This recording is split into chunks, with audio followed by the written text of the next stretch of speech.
Turn your radios up. Turn your radios up. Y'all know what this is.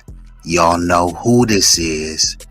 B-Eazy, that dude, an impromptu stream on the late night, back with another one. Look, bruh, I don't really like to make y'all wait. We like to get right into it. I don't want to make y'all wait, especially when it's late. So before I get into this, you know, I gotta hit you. 私も地元民と言っても自分は世代です。もう友達できたの？うん。ぶったまんまこっち見ない方がいいかも。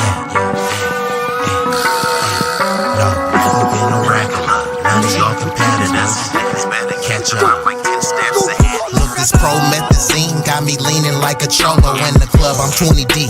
I don't be riding solo. Pull some bad bitches, they vanilla and cocoa. They wanna take some photos when we kick it out in Soho. Chicks are showing tits and popping pussy for my promo. Told them like juvenile, baby, move it for me slow-mo. Then I'm right back to the block, cause I keep getting modo. I be flipping, not shrinking. I don't give a fuck about no ho. This nigga name ain't D-Lo, but pimpin' these bitches and stacking this bread. Forever be my stilo. This is B-Eazy, that dude in the trap making pass smooth. If I ever go broke, then I'm about to pull a jack move. Since a nigga healthy, I don't even gotta worry. With my bitch from Fiji, eating tandoori and chicken curry. That ism is really indie. My pimp game international. I design my own clothes, so I be always looking fashionable. Here's a couple facts about me that y'all didn't know. Some of y'all be getting bread, but I be getting bigger, dawg. I got bigger guns and a whole lot of better. Boom. We are activated. Y'all know I don't like to keep y'all waiting. I am getting right into it. We'll be reacting to a video from none other than the Honorable Tariq Nasheed. This video is titled Undercover Tether Tries to Cosplay as FBA and This Happened. Now I know, let me set this up because some people like to get mad and say, hey, well, why are you guys talking about tethers and just calling them that? And it's so divisive. No, what's divisive is that this type of rhetoric, this type of behavior has gone unchecked for decades. So now we're getting some straightening. When it comes to Tariq, I know Tariq, he does like to educate, but he also likes to entertain. So he'll get in his entertainment philosopher bag, but he'll also get in his troll comedic bag. You know what I mean? So it's a balance, you know what I mean? So we're going to be breaking down this video, but this is necessary. See, FBAs wouldn't have to call out tethers if people of their own lineage was calling them out.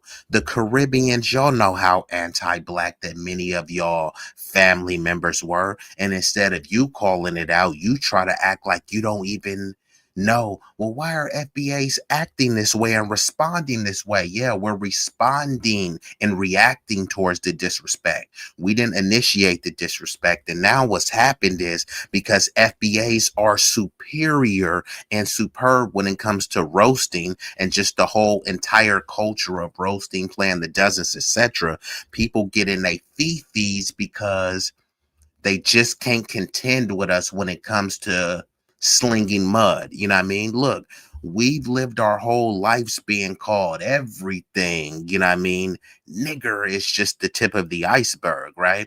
So once we withstand that, we've got thick skin. So if you want to roast with us, you want to clown, you want to get into, you know, this game where we capping, sigging or whatever. Yeah, you know, you may not be formidable enough to do this. So let me get right into this video. Like I said, this is a reaction video to the Honorable Tariq Nasheed. Let's commence.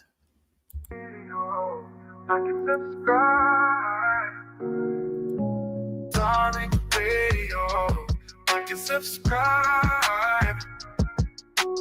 Tariq Radio. Like and subscribe. Austin. What's up, Austin? Yo, what's going on, Tariq, man? I'm down here in Jacksonville, Florida, and I've been tuning in with you for about a couple months now, man. I watched your Jesse Lee Peterson. I was a big fan of Jesse Lee Peterson. I was just trying to find black people to listen to, and I came across your video with Jesse Lee, and that's how. So the guy is already starting out on the wrong foot. He says he's a fan of Jesse Lee Peterson. Jesse Lee Peterson is one of the most grotesque, disgusting tap dancing sambos ever known to man. So I don't know what there is to be a fan about. Came across you. Now, where's your family from? Because you sound like you got a little Haitian thing going. Where's your family from? Not at all. Jacksonville, Florida. Here, all descendants of slaves, mom and dad side. Both sides, huh? Yes, sir. Okay. All right, so I promise you, I wouldn't lie to you. I promise. All right. I know. So you were doing some thumbs down when I was talking. What was that about? I just don't really agree with what you're saying. I don't believe black people, black descendants of slaves built up New York. If you look at it, if you look at the history of New York, obviously you probably know more than I do on the topic. I'm just 21 years old, so I really don't know too much about New York. So that's what we're going to set up right here. The dude said he's 21, and then he said, well, I don't really know too much about the topic. Come on, bruh. So he's already has 2 strikes. I could really give him 3 strikes, but he has 2 for sure. His first strike was that he came in and said that he's a fan of Jesse Lee Peterson.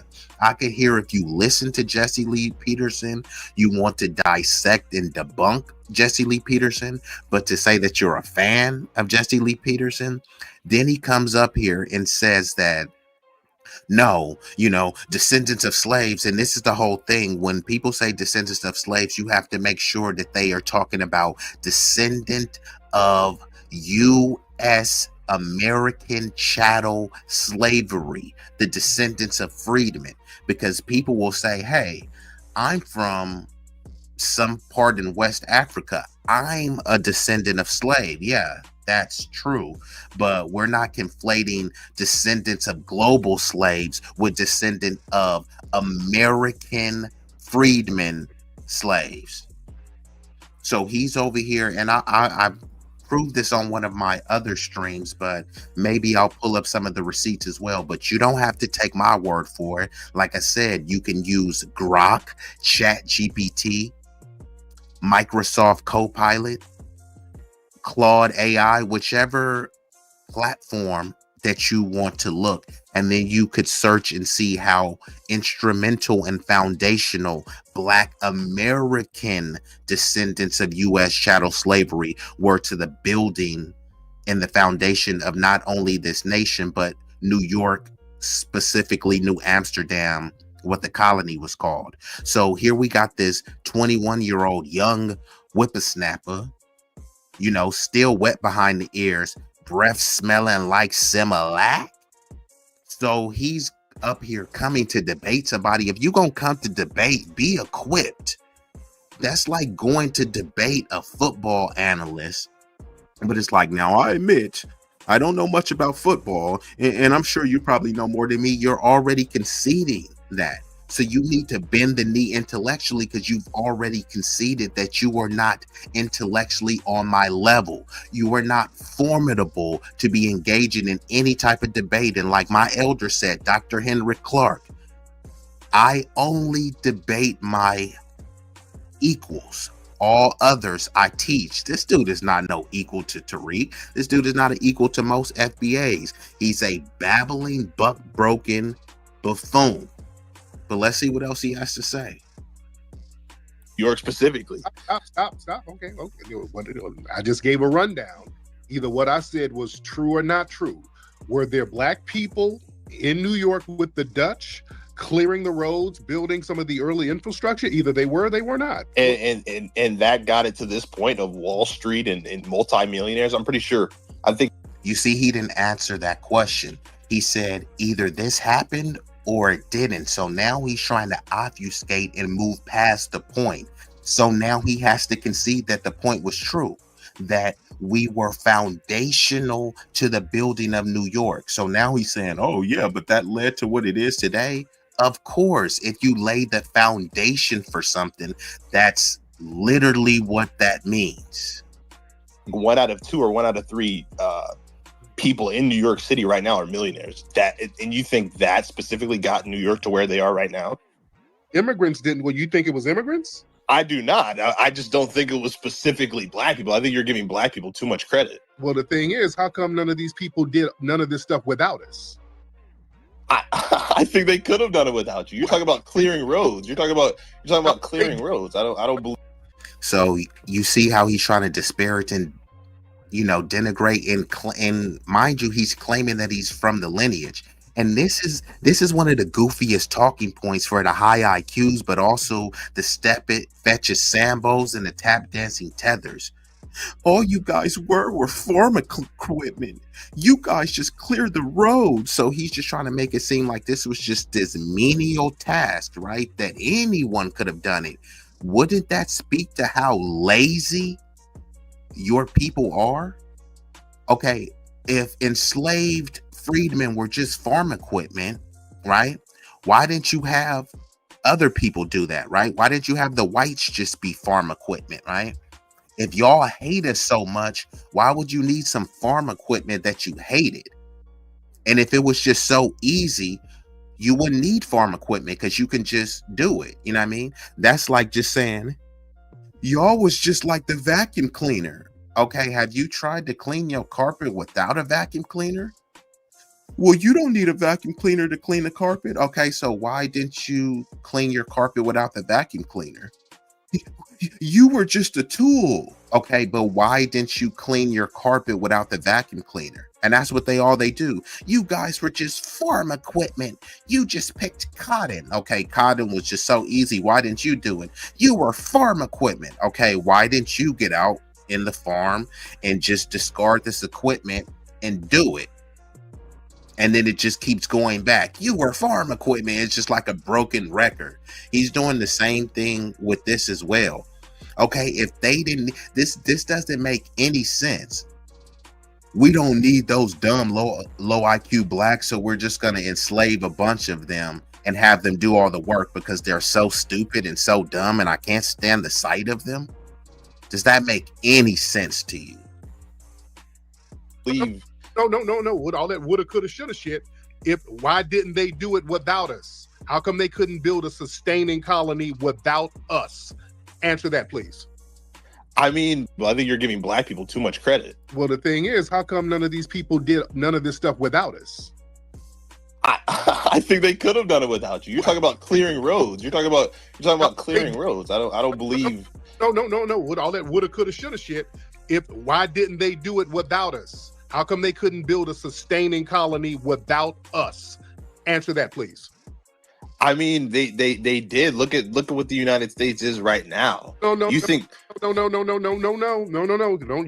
And who the hell is the they that he's talking about? So he'll specifically say that black people didn't build it. They built it. Who the hell is they that built it? When you look up the origins of who built New York and the foundation of it when it was New Amsterdam, they don't say they.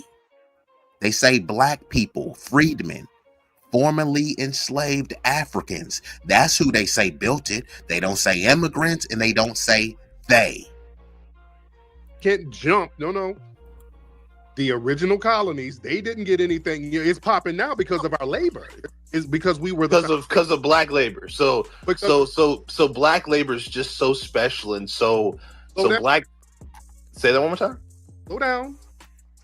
Slow down. All right. We were the foundation of all of the wealth, all of the culture, and all of everything else. I'm not gonna lie to you. I'm pretty sure the Civil War destroyed a lot of the wealth in the South. No, the Civil War destroyed it. No, the wealth. And how did it not? Well, the money didn't get blown up and destroyed. It didn't, but a lot of people died. How did they rebuild it then? Where did they get the money from? The U.S. government? There you go. The U.S. government was responsible for us to be enslaved, sir. The U.S. government itself was making money. And shout out to Ronnie Q in building. And she says, think about all of the inventions they created that was stolen from them to be able to build America too. And this is the thing too that they want to talk about. See, since many of our ancestors was enslaved when they were creating things because they were considered subhuman, they didn't have any rights and they were just property. When they created something, massa created something. So much of the things that they created was just giving credit to whatever plantation owner. And then even when you look at in the height of oppression, the height of them being treated in a very heinous and barbaric fashion, we were still being innovative. Imagine what we could have created then and could create now if we were giving the same free reign, the same ability to be innovative without having to look over our shoulder and think that someone is going to steal our intellectually property and also get us up out of here in terms of a deletion. You know what I mean? So, and like Dr. Henry Clark said as well, and I'm going to paraphrase, things that are failing don't need assistance in failure, right? If we're just these low IQ thuggish monkeys, it's preordained, right? We're going to fail because that's just inherent to our genetic disposition, right? If you really believe that, then why would you need to sabotage us? Those niggers are dumb. So we're going to pass laws to say that they can't read, but we're dumb. So why would it matter if we learned how to read? We're just dumb niggas, right? Nah, we have to pass laws to say that you can't read. And if anyone else teaches you how to read, we're going to lynch them. But hey, that's a meritocracy. Let's commence. Off of the infrastructure and the entity of slavery. They did. U.S. government, all that north-south shit, the U.S. government was benefiting, the entire government. That's why they were able to rebuild the South, because of the wealth generated from our free labor. We were the foundation of all of it, sir. The insurance companies, we were the first things that these insurance companies were insuring. But you were being led by white people, though, no? No, led by, it doesn't matter. This is the second time that he pivoted. So he had to concede the point that Tariq just cooked him on. And now, instead of trying to refute the point, he says, yeah, but you were being led by whites. Guess who was being led by a white person and coached by a white person? Michael Jordan. And Michael Jordan is widely revered as the GOAT, greatest of all time. Is he the greatest of all time because of Phil Jackson? Okay, yeah, you can give Phil Jackson credit for being a phenomenal coach, but was he a phenomenal coach just because of his coaching or because of the player that he had? So when Mike goes out there and won those championships, no one is saying, yeah, but you were coached by Phil. So when we was out there building the infrastructure and building the White House, which slaves built the White House, and then when you say that slaves built the White House, but their white masters made them do it. It's in the word slave.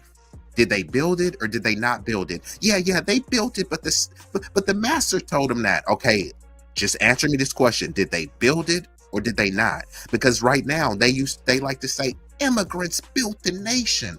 Okay, those immigrants right there, guess what they're doing? They're being told by their white boss, Jorge, Carlos.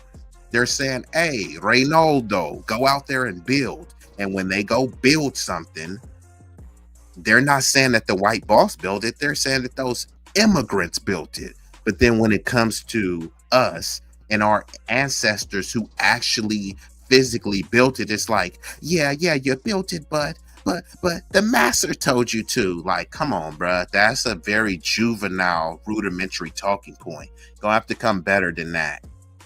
who Yes, it does. Yes, it does. doesn't Yes, matter. it does. Yes, No, it does.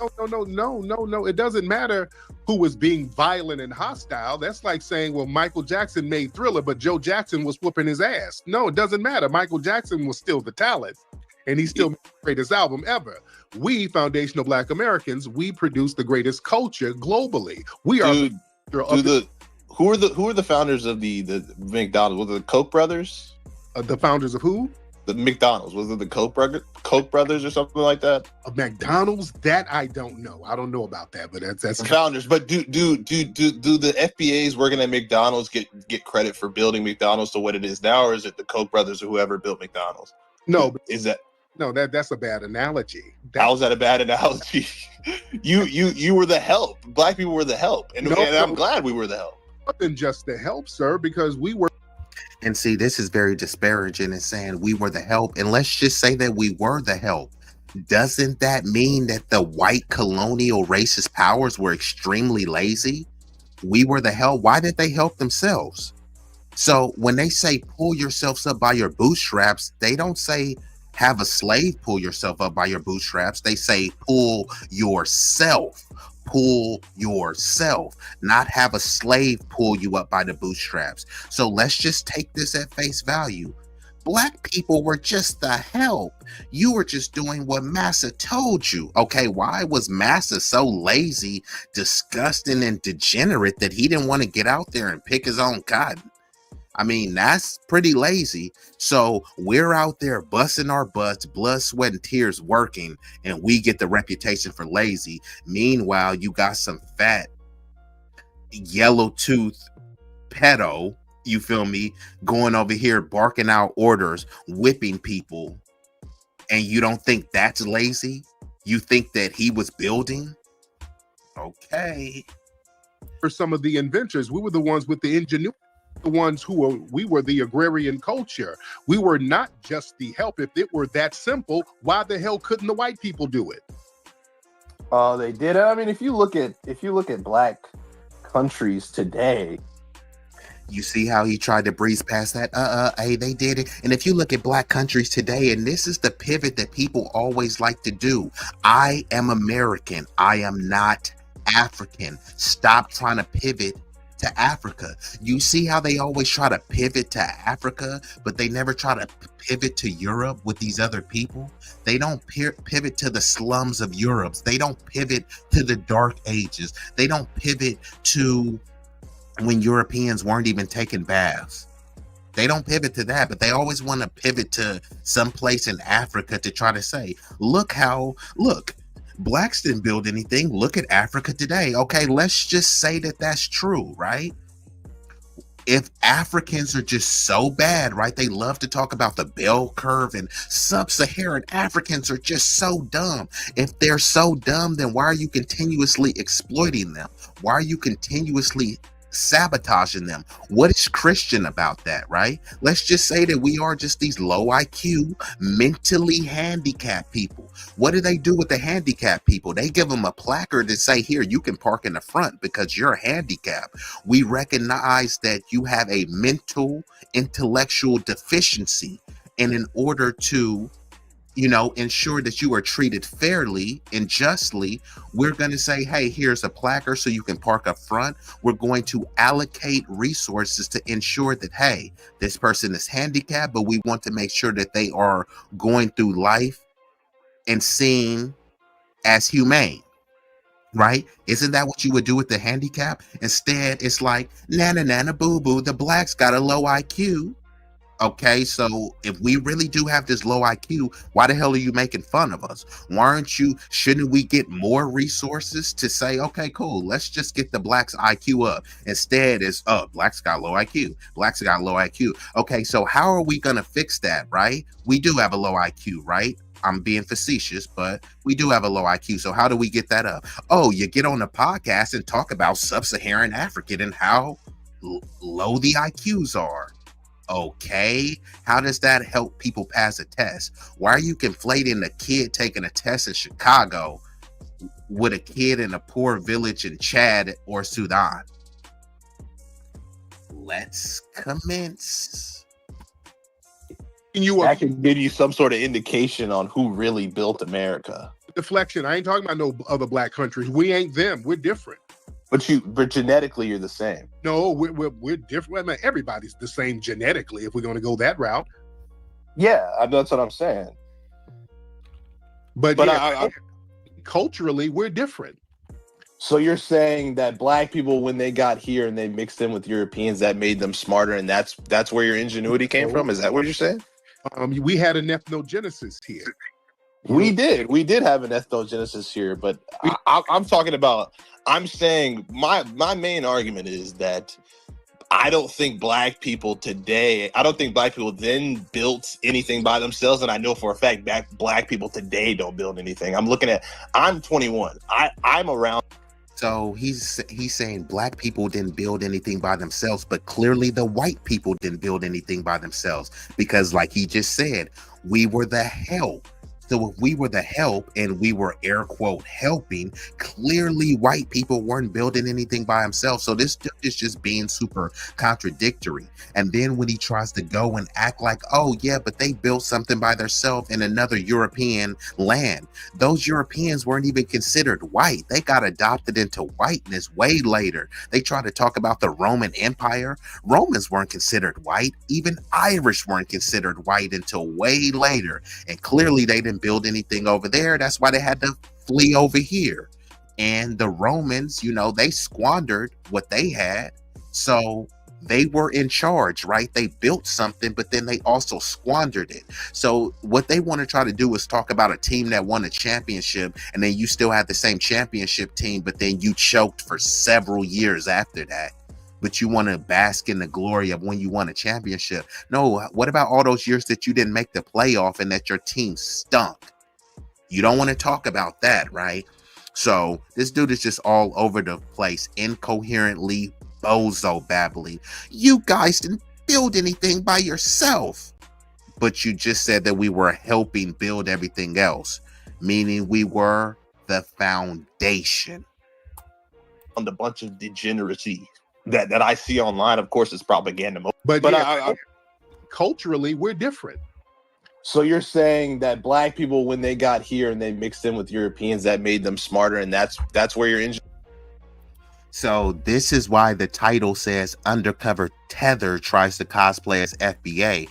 I believe this dude is a white man. If he's not a white man, he's probably of a different lineage, but he's apparently claiming to be of the lineage to say that he's a black American, aka foundational black American freedman. I don't believe that he is, and by the chance that he is a step and fetch it Sambo, also known as the Sambalorian. Let's commence. Ingenuity came from? Is that what you're saying? We had an ethnogenesis here. We did have an ethnogenesis here, but I'm talking about. I'm saying my main argument is that I don't think black people today. I don't think black people then built anything by themselves, and I know for a fact black people today don't build anything. I'm 21. I'm around a bunch of degeneracy that I see online. Of course, it's propaganda. Most of it's propaganda. Yeah. So did you hear what he just said? Most of it is propaganda. So if you know that it's propaganda, why are you feeding into the propaganda? And like Ronnie Q says, is this a white dude? Maybe it's not a white dude. Maybe he is. I don't think he's FBA, but if he is, he's one of these buck broken bozos that wants to get white acceptance.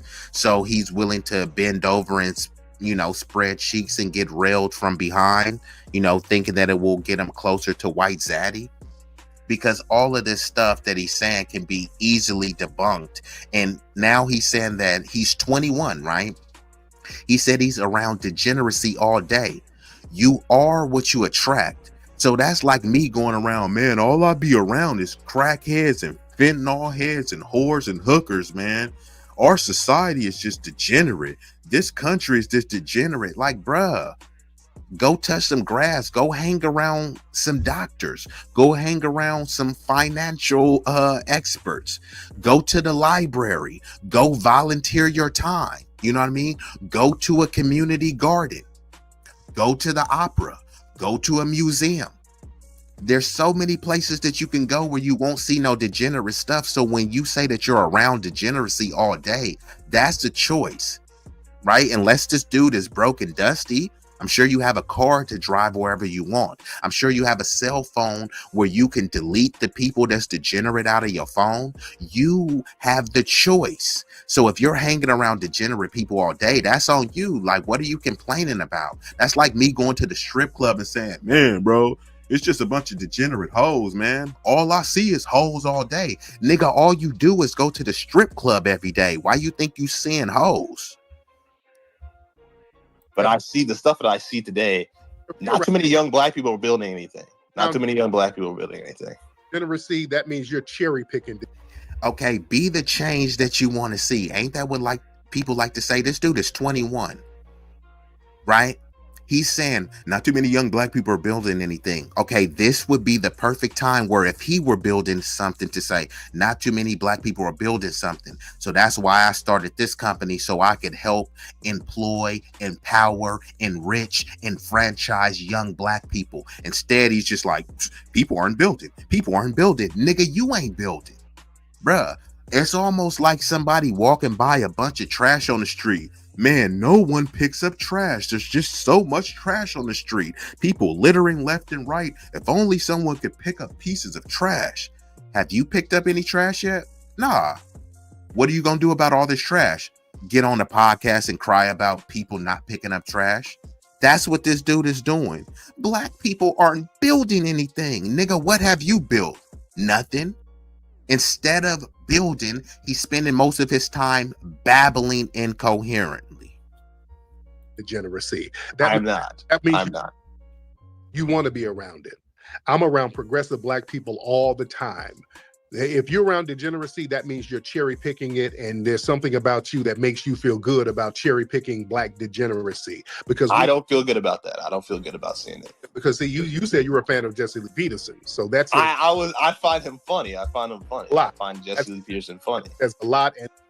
And see, to me, this is the sign of a very moist, minuscule male. If you find Jesse Lee Peterson funny, Jesse Lee Peterson is a Sambalorian. He is one of the most disgusting, detestable tap dancers ever to walk the face of the earth. Nothing that he says is funny. Amazing. You know what I mean? Like, what is funny about that? The bro, he looks sick. He was railing against gay people, and then there was a scandal of a bunch of white booty bandits saying that, you know, Jesse Lee Peterson is a tap dancing turd tapper. I mean, hey, this is what they're saying, allegedly. And you think that this dude is funny? He's over here disparaging not just one person, an entire community, an entire lineage, but hey, it's funny. And he claims that he's of this community, right? And not only that, white people don't rock with Jesse Lee Peterson. They use him as a token. They use him as a tool to say all of this anti-black stuff. But when they talk about their whites only community, Jesse Lee Peterson is not allowed. When they're talking about low IQ, monkeys, they're referring to him too. You know what I mean? And all he has to say about it is amazing. And then that makes us question your background for real. Because if you're honest about that, it sounds like you come from a tether background, to be honest. I do not. I do not. You want me to prove it to you? I think you might come from a tether background, Austin. I can prove it to you. Talking about what we didn't invent and what we didn't build. So Ronnie Q says he doesn't speak like that and only hangs around only degenerates. This is someone who knows no black people and is getting his stance on social media. And he did say that. He said he sees much of this degenerate stuff on social media. Then he admitted that he knew it was propaganda. So if you know that there's a propagandistic element to exaggerate, black degeneracy and debauchery, if you are acknowledging that and then you still go down that rabbit hole, then yeah, bro, you have a low self-esteem, a low cultural esteem, and you have self-hate issues, right? This is not about FBA. This is not about black people. This is about the man in the mirror. Just say that you're a coward. Just say that you're buck broken. You know what I mean? It sounds like he was physically buck broken, like they was just fondling with this dude's booty hole. But the most important aspect of buck breaking is the psychological aspect, because when you psychological, you don't have to do anything physical, because you're already so defeated mentally that when they say jump, you know what the following 2 words he gonna say after that. And we've been joined by none other than the charming, the mesmerizing, the captivating, sincere Saida in the building. Let's commence. So you would have family members who would give you the game, and we know what it is. And They did give me the game. About black people today are degenerate. That means you come from a different culture. Not all, but I see. I'm gonna be completely honest with you. The degeneracy Incel is putting it lightly. This dude is a femcel and a feminine incel. Like, there's no dude out there that's getting no cooch that's talking like this. There's no dude that's FBA that literally stands up and stands on business for his community that's talking like this. This is not about, denying accountability. Every community has their issues. I told you that we hold our community accountable more than anyone else. This isn't about criticism. Black people there's no period that you've been alive where black people haven't been getting criticized by everyone, including internally and externally. So all of this stuff that he's saying, and not only that, he's 21, bruh. All you're doing is babbling. What could you truly learn from a 21-year-old unless you are some sort of exceptional savant? So who is he really teaching? He already said all the 21-year-olds that he's hanging around is degenerate. So bruh, what the hell is you doing hanging around degenerate? Like, you are, like, if you hang with eagles, you gonna fly. You hang with chickens, you gonna cluck. He hanging around with chickens, expecting them to act like eagles and fly and be soaring through the sky. Nigga, why are you in the chicken coop? See, if you go to any news station right now, you'll find predominantly FBAs, quote unquote FBAs, in the news committing crimes, committing robberies. That's a damn lie. Most of the black people who you see doing that are non-FBAs. What you're saying is a lie, especially where you are. If you're in Jacksonville specifically, it's predominantly FBAs. Florida, there's a whole bunch of immigrants down there in Jacksonville. There are, but a lot of the I can't really see a picture and tell their lineage off the bat. But I'm telling you, from what I see, from with my own eyes, you ain't gonna sit here lying. And see, this is what he just said. He did lie and say, oh, most of the crime is being done by FBAs. And see, before, we were accepting us being all one big global Negro. We all black, but we were the only ones operating like that, right?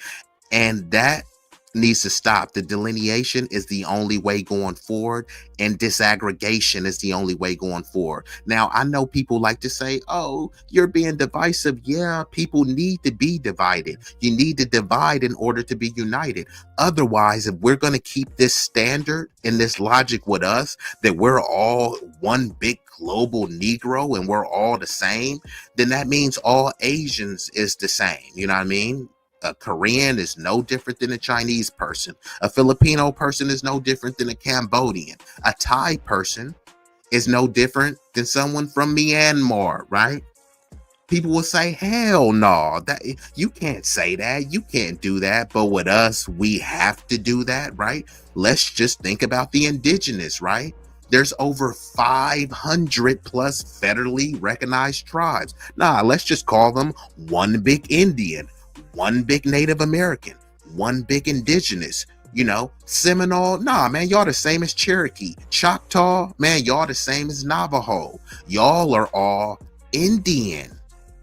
See, that would be considered unacceptable. You can't say that. You can't do that. But with us, we have to do that. A Jamaican is no different than a Senegalese person. A foundational Black American is no different than someone from Nigeria or Ghana. But just try telling people that in Ghana. Did you know right now, Ghana and Nigeria is beating the hell out of each other, saying that they don't want either one in their country? But hey, we all Black. And then many of them bring that tribal beef over here.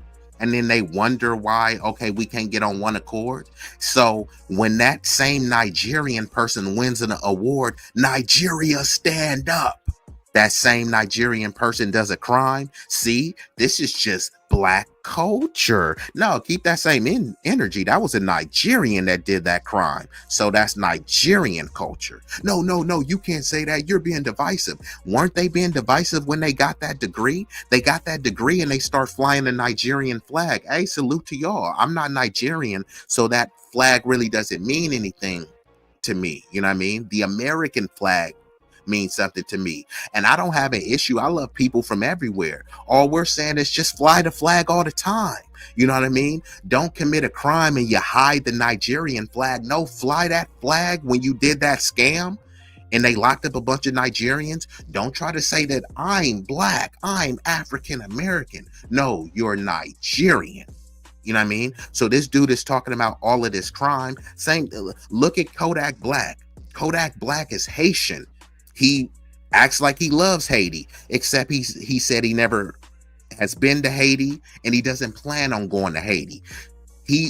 Kodak Black, Black as hell. He doesn't like dark-skinned women. Kodak Black, a jailbird, in and out of jail. When Kodak Black goes to jail, they say he's Black. He's degenerate. Black culture. Nah, he's Haitian. Isn't that Haitian culture? No, you're being divisive. You see what I'm saying? So it's like people try to pick and choose when they want to fly and when they want to delineate. And people have been doing this for years. People used to be saying, I'm not Black, I'm Haitian. I'm not Black, I'm Yoruba. I ain't Black, I'm Igbo. And now when we say, you know what? You ain't Black. You can't gatekeep Blackness. Like, bruh, y'all don't even identify as Black. Y'all identify as your national origin and your tribal origins. And that's perfectly fine. All we're saying is do it all the time.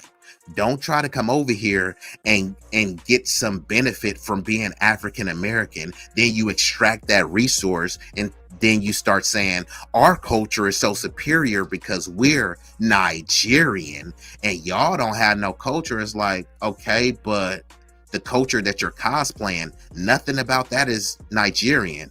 And actually, matter of fact, when the hell are you going back to Nigeria? Oh, you're being xenophobic. I'm being xenophobic to ask when you're going back to your homeland. And then it turns into, you don't know who you are. You don't know where you're from. No, I know exactly where I'm from.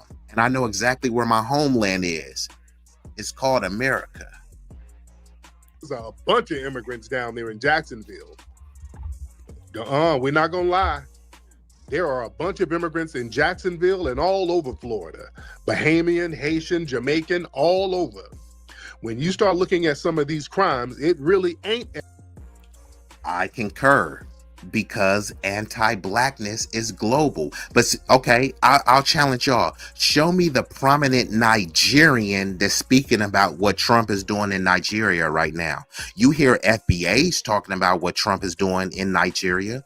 But where are all the people that's flying the Nigerian flags? They should be flying the Nigerian flag, talking about what Trump is doing. Instead, they talking about FBAs. You called me a tether. You called me an African booty scratcher when I was 6. Okay, now you're 46, and Trump is menacing Nigeria right now. So Trump never called your country an African booty scratcher. He just sent people over there to bomb and extract the resources. I got called an African booty scratcher, and I'm not African. So, but I would love anyone. Find me a prominent Nigerian American that's talking about what Trump is doing. Not only that, the president of Nigeria is corrupt. They have rolling blackouts over there. They are oppressing their people. They're treating them, you know what I mean, is, you know, in basically a very disgusting fashion. Show me all of the people that talk about they got superior culture to FBA. Show me the video. Y'all not even making a podcast about that. Same thing with Kodak Black, right? He's a prominent Haitian. He's not talking about the turmoil in Haiti. There was the Haitian president got assassinated a couple years ago. Show me the channel of there's Haitians in America, right? There's some Haitians that have moved to the upper echelons in American society. It's just you fly that flag, you fly the Jamaican flag, but you don't talk about the black Jamaicans that can't even access the beaches in Jamaica. But you want to, we started hip hop. Nigga, you can't even have access your beach, and you want to cling on to a lie about hip hop?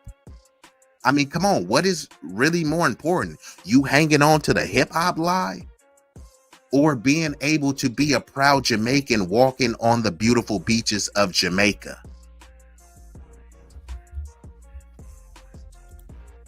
FBA, especially in Florida, in New York, places like DC. It ain't FBA's doing a lot of these crimes. No. You're not, Tariq. you're not going to You do understand the majority of black people in America are quote unquote FBAs. So how could the majority of crimes not be committed by the black people that I see are most likely to be FBAs? So how could you say that logically you can't come to that? at the cities where a lot of these crimes happen, especially in New York, even in Chicago. It's a lot of immigrants. Sincere says she's talking to fascism.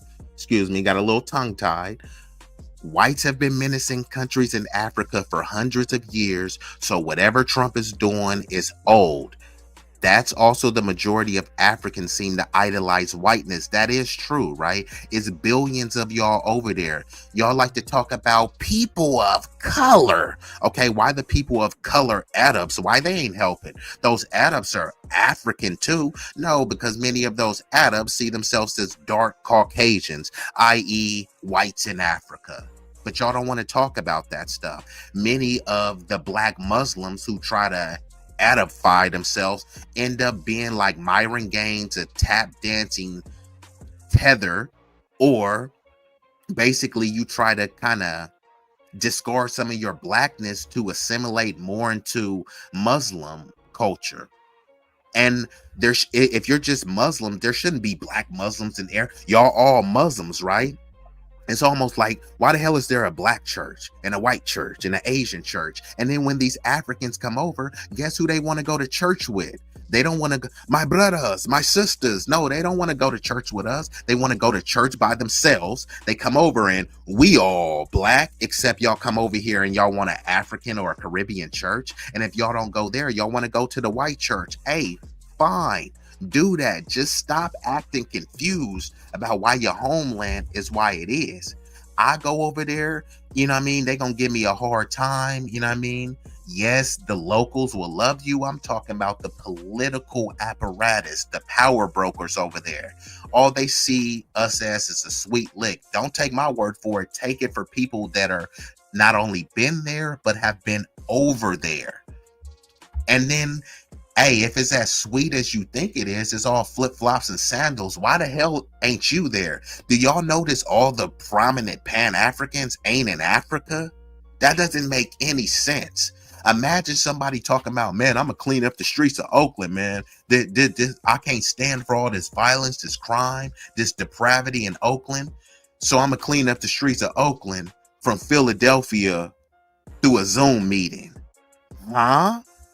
Nigga, what? How the fuck you gonna clean up the streets of Oakland from a Zoom meeting across the country? And that's what these people do. We're gonna unite Africa from America by making a podcast that the Africans don't have Wi-Fi to see. But that's gonna unite them. Come on, bruh. It's up there too. Let's be real. Not in the South. I'm in the South, though. I'm in the South. Florida. Yes, it is. In Florida. So you're saying the South is now tether central? No, Is that what you're saying? sir. And also, where were you born and raised? Jacksonville, Florida. Man, this dude is a tether, man. I know it. I know it. And I also want to give a shout out to none other than the coldest, the dopest, John Sinatra in building. You are full tether, sir. You don't even have a Florida accent. You're a tether. You want to know my full name? Dude definitely don't.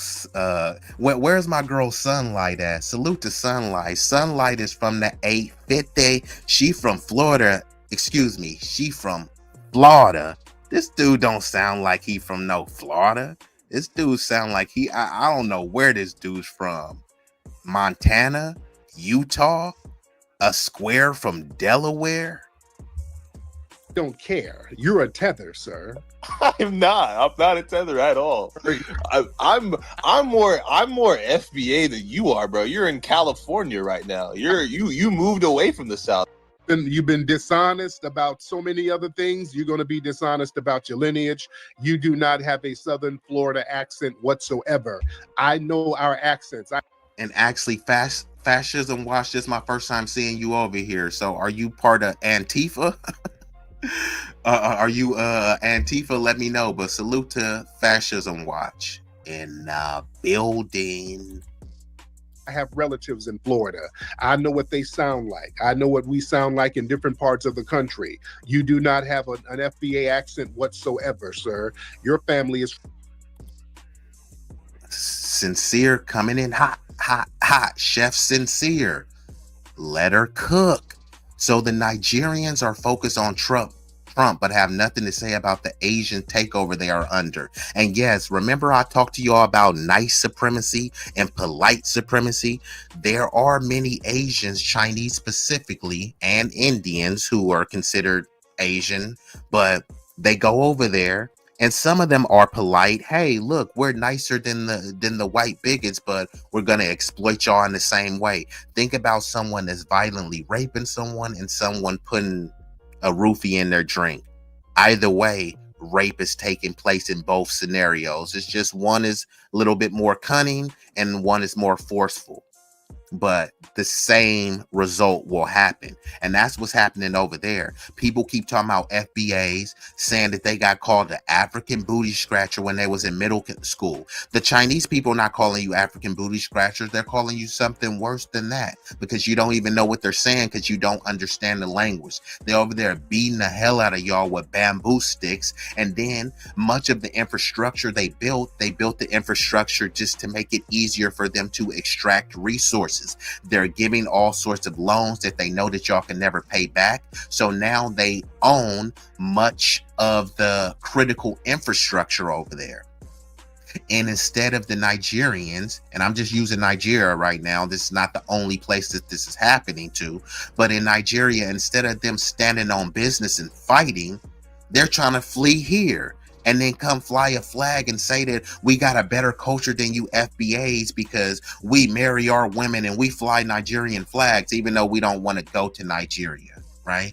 And then when we start roasting, because that's them trying to roast, that's them trying to insult, and then we start talking about the public defecation of them shitting in the streets, then it starts saying, you hate yourself, you don't know who you are, you are anti-African, you are xenophobic, but you was being xenophobic to us. You trying to come over here and try to tell us why we didn't pull ourselves up by our bootstraps. Okay, I'ma hold that, right? We should have pulled ourselves up by our bootstrap, but doesn't that logic hold to you? Why didn't you pull yourself up by your bootstraps in Nigeria? You fled Nigeria, right? Y'all want to talk about FBAs killing each other, right? And then I look at your homeland and I look at what you guys are doing to your people over there. Did you know that the age of consent in Nigeria is 13? So you can be 40 years old with a 13-year-old. You can be 60 years old with a 13-year-old. But y'all talking about FBAs? Y'all talking about our culture? That's your culture. But me saying this is xenophobic. But what did I say that was a lie? Tell me what I said that was a lie. I said something that made you uncomfortable, but I didn't lie. Remember they said we have an accountability problem. Okay, what accountability is Nigeria taking for the state of Nigeria? Yes, the Western powers are over there meddling and helping to destabilize, funding all of these ISIS, Boko Haram resistance groups. But when y'all come over here, the high IQ Nigerians, do they talk like I'm talking? Or do they say that, look, I got a degree and fly a Nigerian flag? They ain't talking about the public defecation over there. They're not talking about the plumbing over there. They're not talking about the landfills over there, the corruption, the rolling blackouts. I've never been to Nigeria and I know all of this stuff. So where are the Yorubas and the Igbos speaking up for Nigeria? Where are the Pan-Africans? Where are the Arabs, right? The Arabs are African too, right? Why they ain't over there helping y'all? What Pan-African organization is doing anything to help? Not a damn thing. And the Asians are not there to help either. They're there to extract. And you over here worried about FBAs? From the Caribbean, I can hear it, sir. I can hear it. So the fact that you're too ashamed to own up to your Caribbean lineage. I'm gonna be okay, Tariq. I'm gonna be honest with you. I went to white schools from 2nd grade until 12th grade, or to my senior year. So, shocker. Tariq, I'm gonna be honest with you. I went to all white schools, bruh. Stevie Wonder could see that you went to all white schools, bro. We can hear you're a fucking dweeb, and there's nothing wrong with being nerdy or anything like that. But like I said, bro, have some sauce. You don't have to be an out of shape dweeb. You don't have to be a dweeb without charisma. You know what I mean? You can be Steve Urkel, and you can turn on your Stefan switch. Get your Stefan on. You know what I mean? Have the smarts and the acumen of Steve Urkel, but turn on your Stefan switch. You know what I mean? If you can't do that, get around some FBAs. We'll get you right. But you got to stop with this whole femcel thing. This is a effeminate incel. I wouldn't want this. Like, I wasn't acting or talking like this when I was 21. Like, dude, if your daddy wasn't there, or maybe all of that fondling that white zaddy did with this dude's booty, I don't know what's wrong with this dude, but like, get it together, bruh. Actually, you know what? I gotta hit dude with this. I was waiting. I didn't know if I was gonna hit him, but bruh. And you know what, nigga? You acting like a little bitch right now. You acting like a little bitch right now, nigga. Man, fuck that. I ain't letting that shit ride. Let's commence. Half my school was white when I lived in Birmingham, Alabama. I don't sound like you. Half my school was white. All right? Doesn't matter. Okay? You come from a different background, sir, and that's okay. You're not going to pull a fast one. That's why you have such disdain and dismissal for the history of foundational Black Americans, because you're not of that lineage. You're not of the culture. Nobody's going to hate on their own lineage. I'm not hating on it. I embrace my lineage. My great grandfather was a sharecropper in Alabama. I don't believe so. I embrace it. How would I make that up?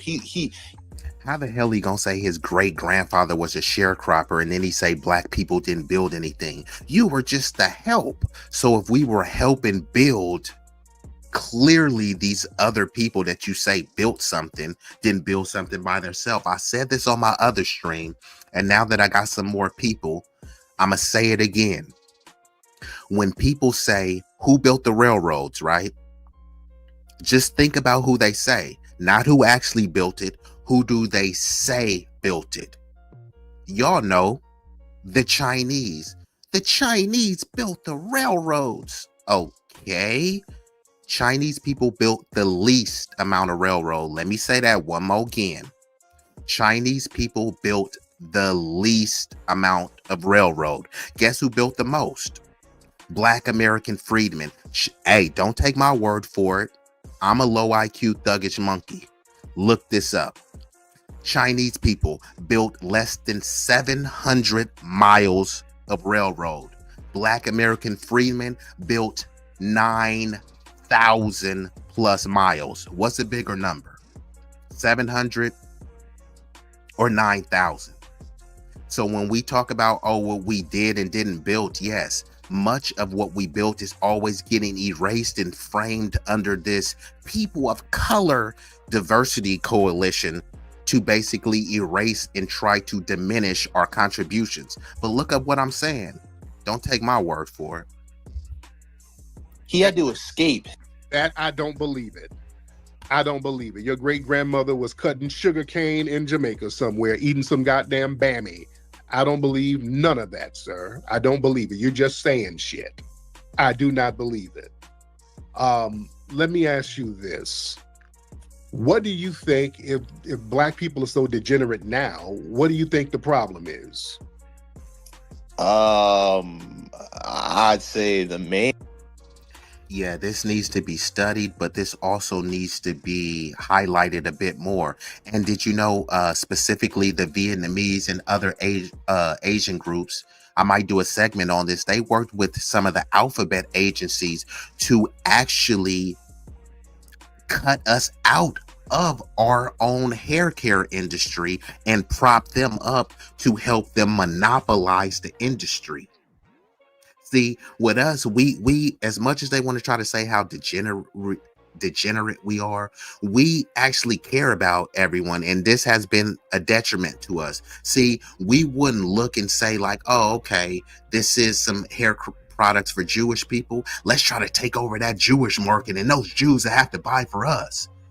But that's what every other group does with us. There, especially in California, I personally know some black sisters that started up their own hair care business, and guess who they got to buy from? The Asians. But the Asians, their prices are different. There's no people of color coalition. They try to upcharge the black people to sell black hair care products to them. Now, many of y'all sisters, y'all need to go natural, lock it up, or y'all need to find a way to work together and to corner the market. But then this where it gets a little bit dicey too in terms of the delineation, because these African shops, you know, they're trying to build up African shops. They're not on no global Negro, we all black, right? The African shops, will they braid some black American hair? Yes, but the money does nothing for our community. Especially look up remittances. So people are already cycling dollars through their own little ethnic enclave, and then they're also shipping money to a foreign land that I'll never go to.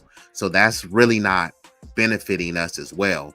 But specifically with the Asians and stuff, right? They'll try to say how, you know, stop Asian hate and blacks are so violent. So why would you want to be in an industry where you know that you have to sell to blacks? You know what I mean? Because that's what people see us as, a doormat that they can just walk on and just, you know, step on dog poo and wipe their shoes on, but also an extraction resource that, hey, you know, we can just extract resources from this community, but we don't really have to interact or engage with them outside of, you know, supplying them with a product. Here, y'all want some bundles? Here, take these bundles and get the fuck out of here, nigger.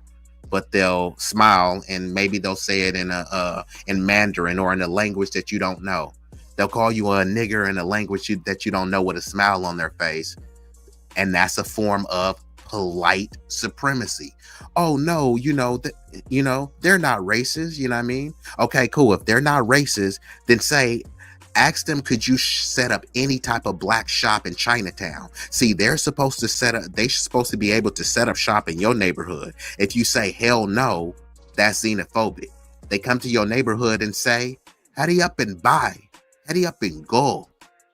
But you can't start a business in their neighborhood. Why not? I thought we were all people of color. I thought we were all just marginalized groups and minorities. Why is it a Chinatown? Why is it not a people of color town? Why there's no minority towns? You know what I mean? Why is there a Koreatown? They're both Asian, right? So these groups don't want us to set up shop there, but they should be able to set up shop here. They should be able to sell stuff to us. But then if a black person tries to do anime, no, why are you culturally appropriating? But they have no issues with white people doing it. White people who drop bombs on them, who intern them, they have no issues with getting smacked up around by them. But if a black person tries to do one little thing, it's like, why are you doing that? Oh, I'm just doing the same thing that y'all done. And this goes with all of these other groups too. You know, they talk about the black and brown coalition, you know what I mean? But go ahead and try to set up a black business in a Hispanic neighborhood and see how much they support you as a person of color, right? Main problem, in my opinion, is the majority of black males, in particular, even black females, are raised in single mother led house homes, and I think the majority of black women in today's society aren't equipped to lead a family or a house home. So I think that's the main problem. The women are the leaders in our society, in our community specifically. So I think that's the main issue. Yeah. So you date white women, right? Not at all. No. Who are you dating, sir? I'm dating a black African. What part of Africa is she from? She's from Cameroon. Oh, okay. Now I believe that. Because that's a fellow tether. You're dating somebody who's an immigrant like you. They come from Not at all. Yep, I'm not an immigrant at all. You're from an immigrant background. My guy, I just told you, bro. My great grandfather had to leave Alabama because the sharecropper, the owner. I don't believe you, sir. I don't believe you, Austin. I don't believe, sir. And this is the thing too. See, we need people to take their mask off, and that's why I'm all for I didn't support Trump or Biden, because both parties are the same. They're two cheeks on the same booty, but we need people to, what I call, culturally crash out. We need more people saying nigger with the hard ER and doing all of this bigoted and racist stuff, not because that's what I want, but that's the society that we live in. And people like to make it seem like we're in this post-racial society because, you know, if they don't get called a nigger, then they think, oh no, everything is fine, you know? And then obviously because, you know, they've been swirling it up, a lot of the interracial dating and mating has clouded people's judgment, because some dudes would be face deep or waist deep in some white cooch and they think, no, there's white supremacy. It can't exist because, you know, I was clapping these cheeks from the back. Yeah, you was clapping her cheeks, but when you go to her house, you know her parents don't accept you. And if they accept you, they accept you. They don't accept your entire race, your entire community. And people are like, oh, okay, well, you know, the head was that good. The cooch was that good. So it's like you're willing to like sell out or step on your lineage for some cooch. It's like, bro, you forget what planet you on? That's in abundance. You know what I mean? But people to have morals, integrity, and actually stand up and stand for something, you know, that's a lot more rare. But like Sincere says, owning the shop doesn't make you the manufacturer or distributor. It makes you a consumer, and an ill-informed consumer at that. And that's all these other groups want us to be. They want us to be consumers, but then many of them will complain, what about black on black crime and fatherless homes? Okay, cool. You know what will stop black on black crime and fatherless home? If we stop shopping at all these shops. No more African braid shops. No more Asian nail shops. No more Mexican taquerias, right? You need to pull those resources, right? Because, right, if we are just these degenerates with fatherless homes, then we need to clean our act up. So we can't be out, you know, buying a bunch of tacos, getting our hair braided every weekend. We need to be teaching each other how to braid. We need to be teaching each other how to farm and grow food and stuff. Many of us are already doing that, but the ones that's not, we need to reshift and refocus. So that means, so the Asian person won't have to tell you, hurry up and buy anymore. You know what I mean? Because, you know, we'll be pulling resources and we'll be getting our groceries and our other things from, you know, a reputable source, or a source that's going to make us all some money. You know what I mean? So yeah, we don't have to support these people. You know what I mean? Just, you know, publicly ostracize and distance yourself from them like they doing to you. You got a plate of jerk chicken and Bammy right in front of you, right? I believe. You're wrong about me, but you'll eventually realize who I am and what. I think you're Jamaican tethered, but that's okay. I'm a Jamaican tethered because I don't agree with what you say.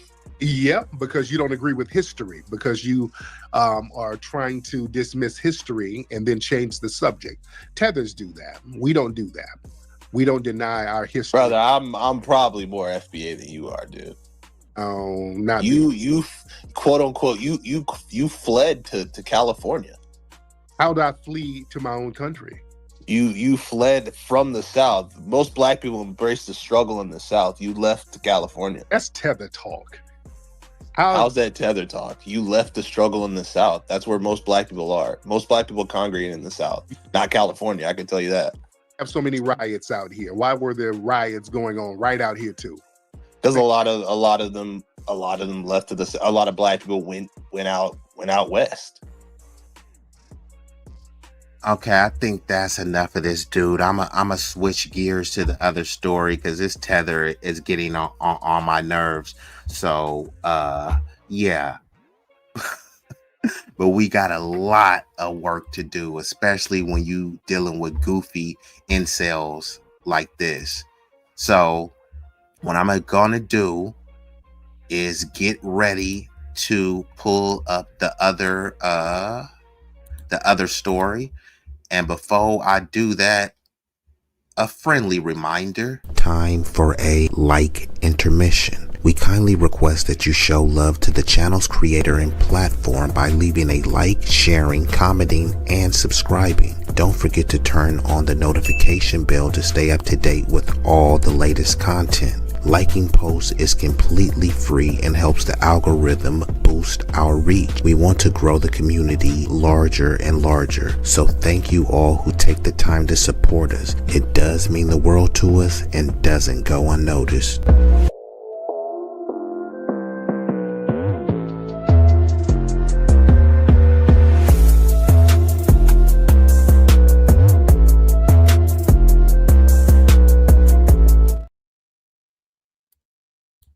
And we are activated. We back at it.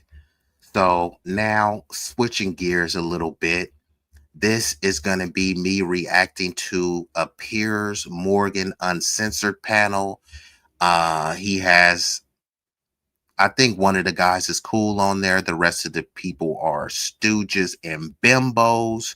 So this is titled, if y'all want to watch the full video, Sick Terrorist Sympathizer.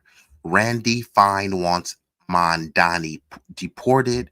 And this is Cenk Uyghur, who I'll call Chunky Yogurt, arguing with Katie Miller, who is a Jewish bimbo, the wife of a anti-black, vile white supremacist Stephen Miller. And this is Jillian Michaels. And we are going to get right into it. And he would discourage the use of it. In September, when asked if he agreed with the Israeli Prime Minister's stance that Hamas is a terrorist group that needs to be destroyed, Mamdani said, "I'm not going to echo the words of Benjamin Netanyahu." When you take it in totality, I can see why people have got exercised about this, albeit with the last two, a failure to do something is not quite the same as endorsing it, and we should be that should be recorded. But what is your view about Mamdani? So just in case people don't know, I did a stream the other day talking about Mamdani, not because I really care, but just because right now he is a political dynamo. I do believe he is just another Democrat. It's just another flavor of Democrat. You know how they have vanilla, but they also have French vanilla. So a lot of the people were saying, oh, get off the Democratic plantation, smash the duopoly. But voting Democrat is still part of the duopoly. So what the Democrats said was, oh, y'all tired of vanilla. We've been giving y'all this same plain old stinking vanilla decade after decade. So now look, this ain't vanilla. No, this is not vanilla. This is French vanilla. And that's what Mamdani is. You can say he's a progressive, he's a socialist, he's a communist.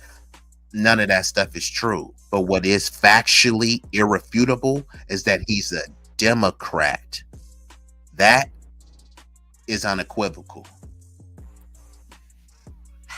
Well, the one thing that I would hope people stop doing is pointing out that he's Muslim, because honestly, who cares? What does that have to do with anything regarding his policies? First of all, who listens to this bimbo? Like, seriously, Jillian Michaels. Oh my goodness, give it a break, will ya? So here she is talking about he's Muslim, but who cares? Clearly people care. Haven't y'all heard mainly the white nationalists who are always talking about America is a Christian nation, a white Christian nation. So of course, if there's a non-white Muslim running for what they call the financial capital of the world, some people call New York the greatest city of the world. And then she's saying, oh, he's Muslim. Who cares? Yeah, you know the bigots on your side of the aisle care. So to try to pretend that we're in this colorblind, religious blind utopia, like, cut it out. This is that brain dead baby bop bimbo babble. And how he will run New York City. So that should be called out from the get. It's wrong. Nobody should do it. Simultaneously, yes, a lot of the things you said are alarming to me. I do wish, dude, just come out and condemn Hamas. It's not that hard. It's very common sense, in my opinion. What's alarming to me about Mamdani. Here we go again. Do you condemn Hamas? Do you condemn Hamas? Do you condemn Hamas? Okay, fine. Let's just say that he did condemn Hamas. Hamas is reportedly responsible for what? 1,200 Israeli deaths? Let's up the ante and say 2,000 Israeli deaths, even though that's more, but let's just say it was 2,000 Israeli deaths on October 7th.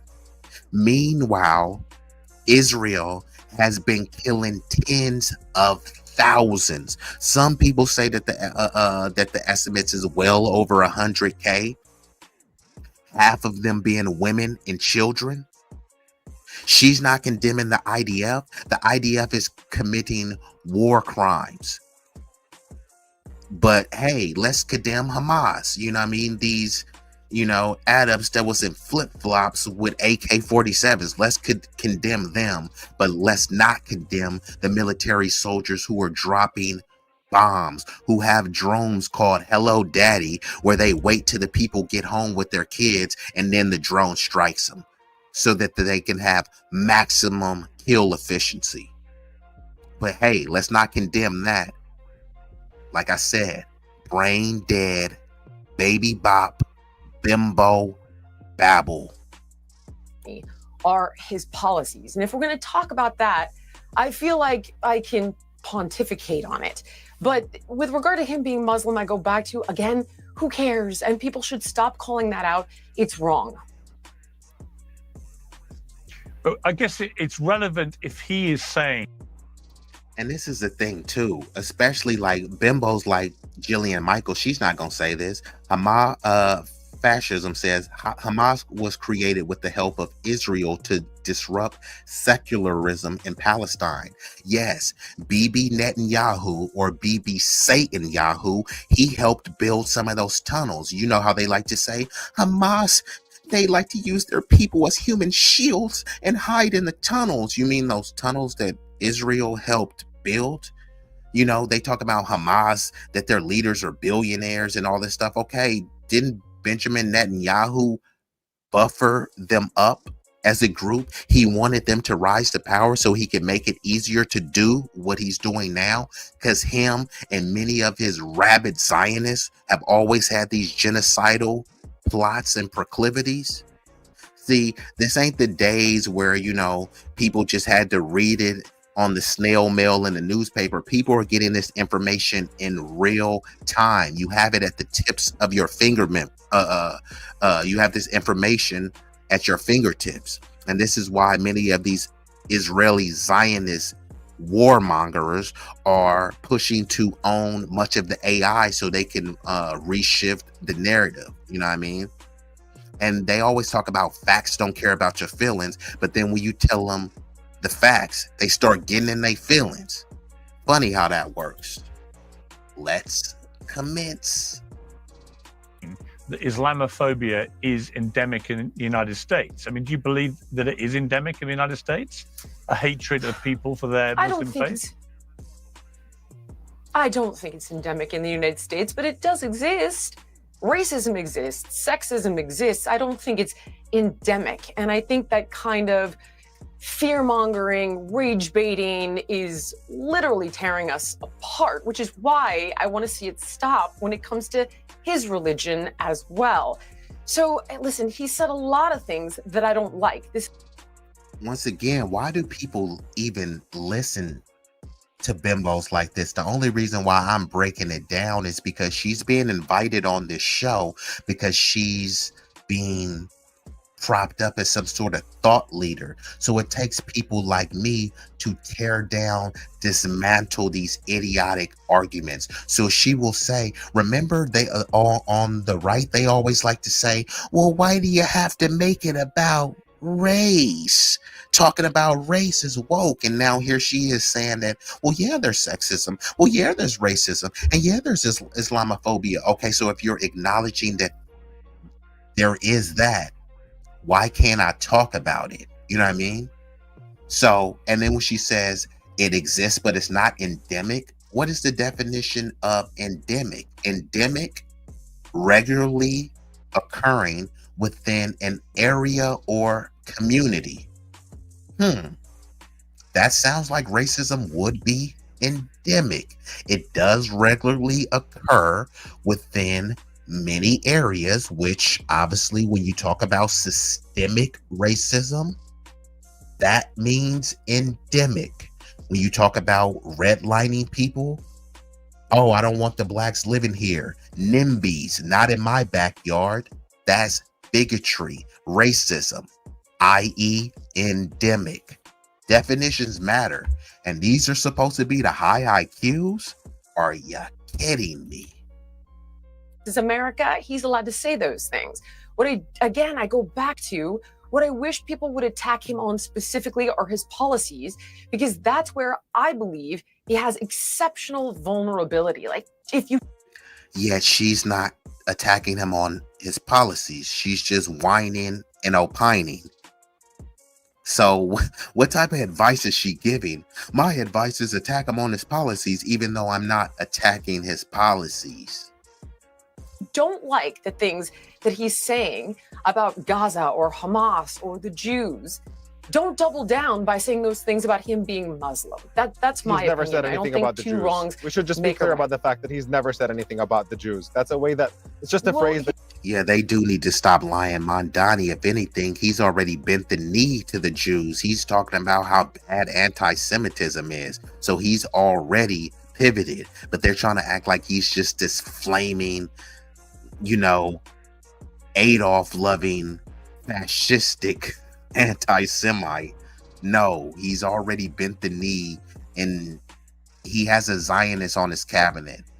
Zohran Mamdani he got a lot of the Jewish vote, especially with the young Jewish people. So no, he's not an anti-Semite, and he is going to cater towards Jewish people, making this anti-Semitism seem so exaggerated. See, when we talk about anti-Black hate, and we can show the numbers that we are the leading hate crime victims, right? People are like, shut up, nigger, get over it. Stop being a victim. But then with Jewish people, you look at the thing like they're not being attacked. And then when they say they are being attacked, they're being attacked with words. Someone saying, globalize the infantada. I ain't being attacked. Someone saying, free Palestine from the river to the sea. I ain't being attacked. I don't feel safe. And guess what they got? $94 million because their feelings were hurt. Black people get called nigger and get over it, and you don't need to be compensated because you can't throw money at the problem. Jewish people, free Palestine from the river to the sea. My feelings are hurt. Trump, here, cut a check to over 500 plus Jewish organizations. Don't take my word for it. Look it up. Also, the Columbia University, who actually was heavy in the slave trade. Columbia didn't pay any reparations. But guess who they did pay? They paid Jewish people because they said their feelings were hurt to the tune of 20 million. You see, you can't throw money at the problem unless it's Jewish people with their feelings hurt, unless it's Asian people who got their feelings hurt from saying Kung Flu. But black people being called nigger, get over it. Gets imposed on him because people can't find anything to condemn. Yeah, but that's not saying anything about the Jews. Whatever his views are on Hamas, that's a completely different conversation. We should just use words carefully and to be like, if we're going to have a constructive discourse, it's important not to put words in other people's mouths. So anytime you hear Mamdani and you hear the phrase that, yes sir, my boy Amazing Lucas went up there and was slaying. He wasn't doing no playing. Jillian Michaels, and then remember, she was like, hey, if you want to talk about it, I'd invite you on my show. Why she haven't invited him on her show? Lucas would love to have her on his show. So Jillian Michaels is a phony. She don't want this level of intellectual smoke because she is a coward. That's all she is.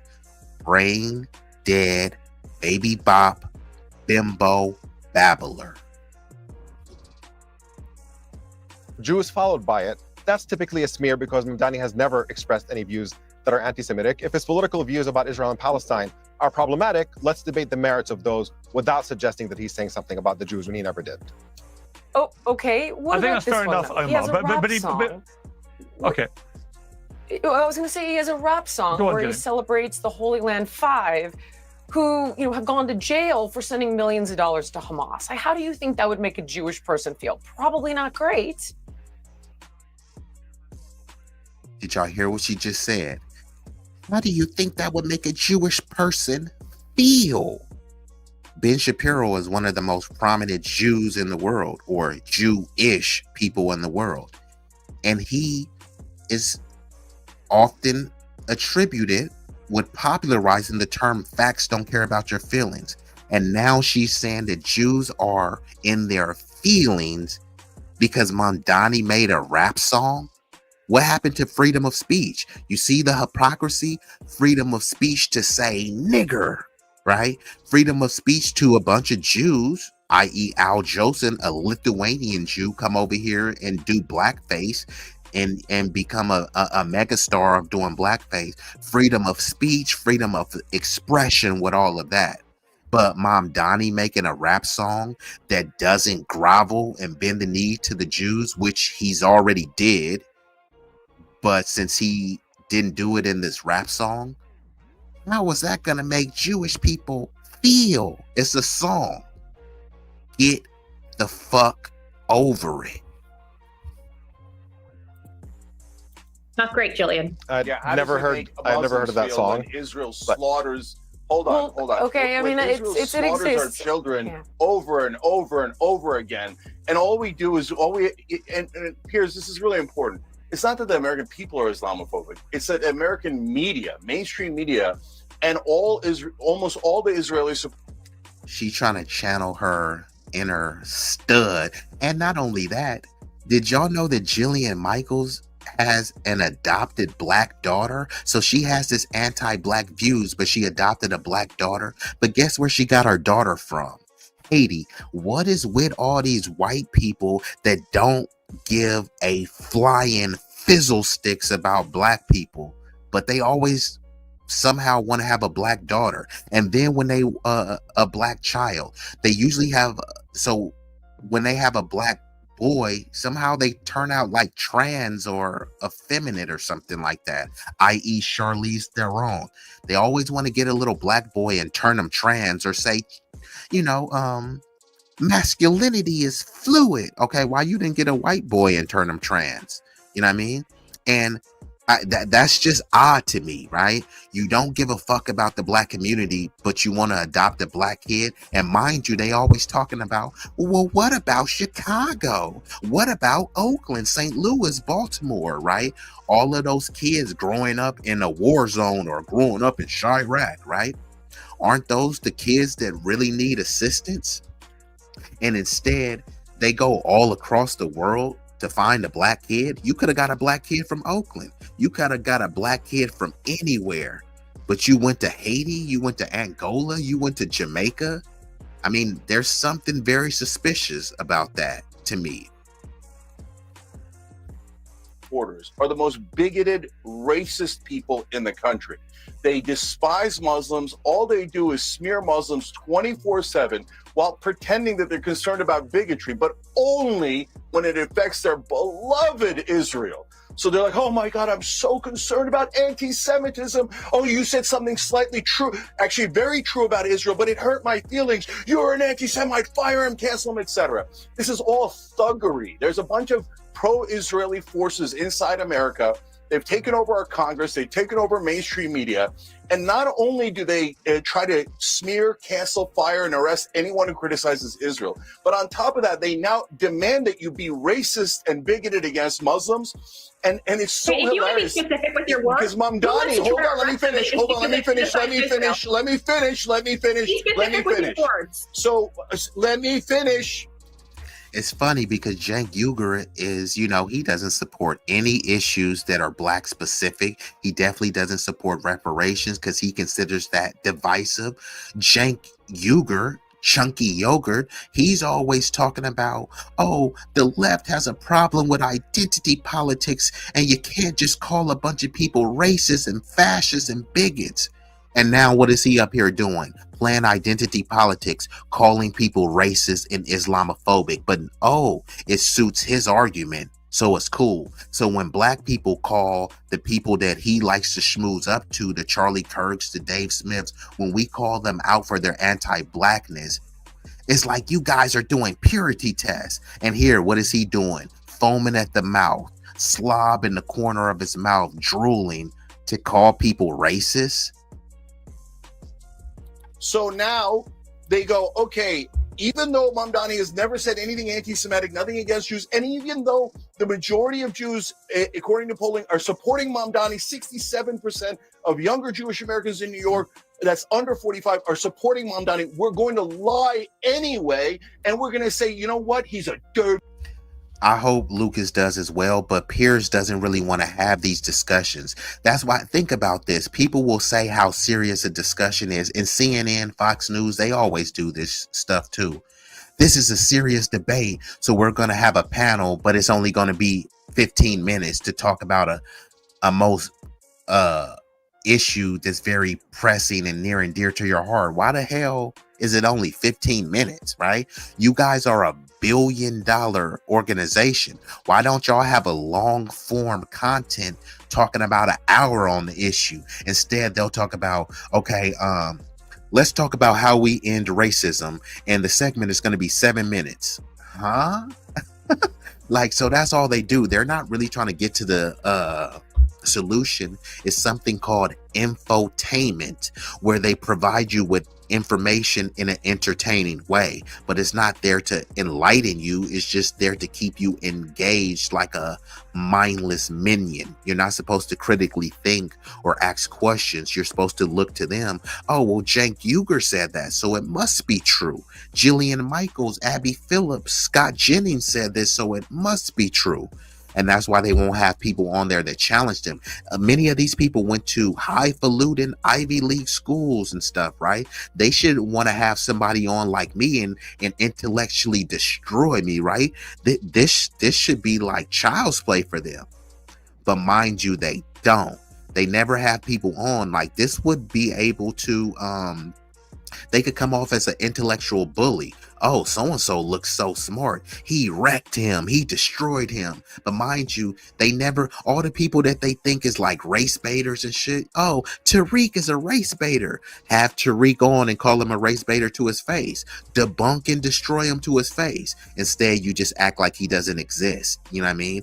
People like me, oh man, he would invite you on, but you don't have enough subscribers. Nah, the people that got way more subscribers that sound like me, you don't invite them on either. You know what I mean? But once again, we're the blacks, the low IQ, savage, thuggish monkeys. It should be easily to debunk, destroy, and dismantle my talking points, right? I didn't go to no Ivy League school. You know what I mean? I don't got no degrees. I graduated from the School of Hard Knocks, valedictorian. So I've already debated a bunch of Harvard people. I've intellectually destroyed many people who on paper have accomplished more than me in the field of education. But, you know what I mean? Why are they always scared of that intellectual smoke? Piers Morgan don't want the smoke from Lucas, me, Jason Black, Professor Black Crew, Tariq, Black Alpha Network, Terrain Walker, Marcel Dixon. I could just name a few off the top. None of these people will never get invited on. But guess who will get invited on? Myron Gaines, aka Amru, Tether, Fudil. Those type of people will get invited on. Mark Lamont Hill or Moist Lamont Shield, who's going to be on this All Lives Matter, you know, trans people should play in sports type stuff. Yeah, they'll invite him on, but they're not going to invite anyone who's going to stand on lineage business. And if they do, like Amazing Lucas, probably won't see him on there again. Be Muslim, and you should hate him for supporting Muslims. And that's what almost all of the Israeli supporters are doing. Almost all of mainstream media and that sick, disgusting Andrew Cuomo. What is he talking about? Racism, Islamophobia, and Muslims. Muslims this, Muslims that. Guess what that is? Identity politics. And Cenk Uygur is the one who said he hates identity politics and people need to stop doing it while he's currently doing it. Y'all have heard me say it, and just in case you missed it, A capital LL. All politics is identity politics. Who's as bigoted as it gets. Today's show is sponsored by Oxford Natural, makers of the Optimum. You say Jews. We say Israel is a government. Please don't make it about Jewish Americans. And you come. All right, now Katie. I'm done. Go ahead. Why is it that every time someone wants to criticize Mamdani, it immediately comes back to the Jews and the anti-Israel movement instead of actually talking about his viewpoints, which is that he Nobody wants to said make Jews. You just said it. You always do that. We say Israel, you say Jews. We say Israel is a government. Please. Now look at her face. He didn't say Jews. He did say Israel, but this is that purposeful conflation of conflating Jews with Israel. But then when you say that, okay, Jews got dual loyalty, or if you say, do they have dual loyalty, right? You ask the question. That's anti-Semitic, but you just conflated Jews with Israel. So if you're conflating Jews with Israel, I mean, aren't you saying that they have some sort of unyielding allegiance to Israel? Don't make it about Jewish Americans, and you come back and go, you have to make it about Jewish Americans. What's wrong with you? What's wrong with you? Is Israel a Jewish state? Yes or no? Yeah. First of all, okay, so Saudi Arabia is a Muslim state, and you can criticize it all day long. Okay, shout out to Fascism. Great show and commenting. Appreciate you. Hopefully you subscribe, hit that notification bell so you are abreast when I go live. Appreciate you rocking out with the chat. All day long. There's no special protection. Because what you're doing is using coding language that to calls mock themselves American a Jewish state or and a to Muslim say that state. we should not be here and we should not be in existence, and that you would be happy for other people like Mamdani to use it.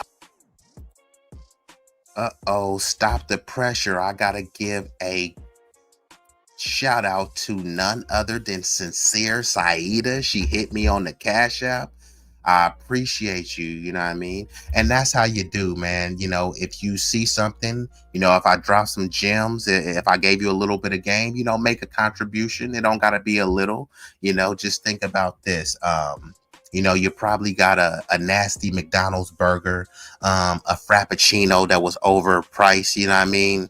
Starbucks don't give a flip about you. McDonald's don't, but I do. You know what I mean? I care about my supporters. I care about my community. So let's uplift each other. You know what I mean? Share each other out, make a contribution. Hey, don't everybody got to do a lot, but we could all do a little. So I genuinely appreciate you and thank you for the donation and the contribution. But since Sincere kicked it off, hey, if anybody else, if y'all want to get like Sincere, then I think it's about time you gave me my money. Want my money? I need cash. Please sign that money. Please sign that money. Please sign that money. Want my money? I need cash. Want my money? I need cash. Want my money? And we back into it.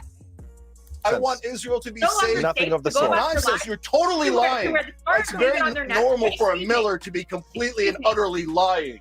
That's not true. We want Israel to be a safe haven for Jews, 1967 borders. But you guys say, no, more Palestinian land. Take Gaza, take the West Bank, take southern Lebanon. Your greed knows no bounds. And by the way, you and your husband are supposed to be working for America, not for Israel. I think you're betraying. And John says, Sincere Saida is a real champ in here. No cap. Salute to you, Queen. Yeah, I would have to concur with that statement. You know what I mean?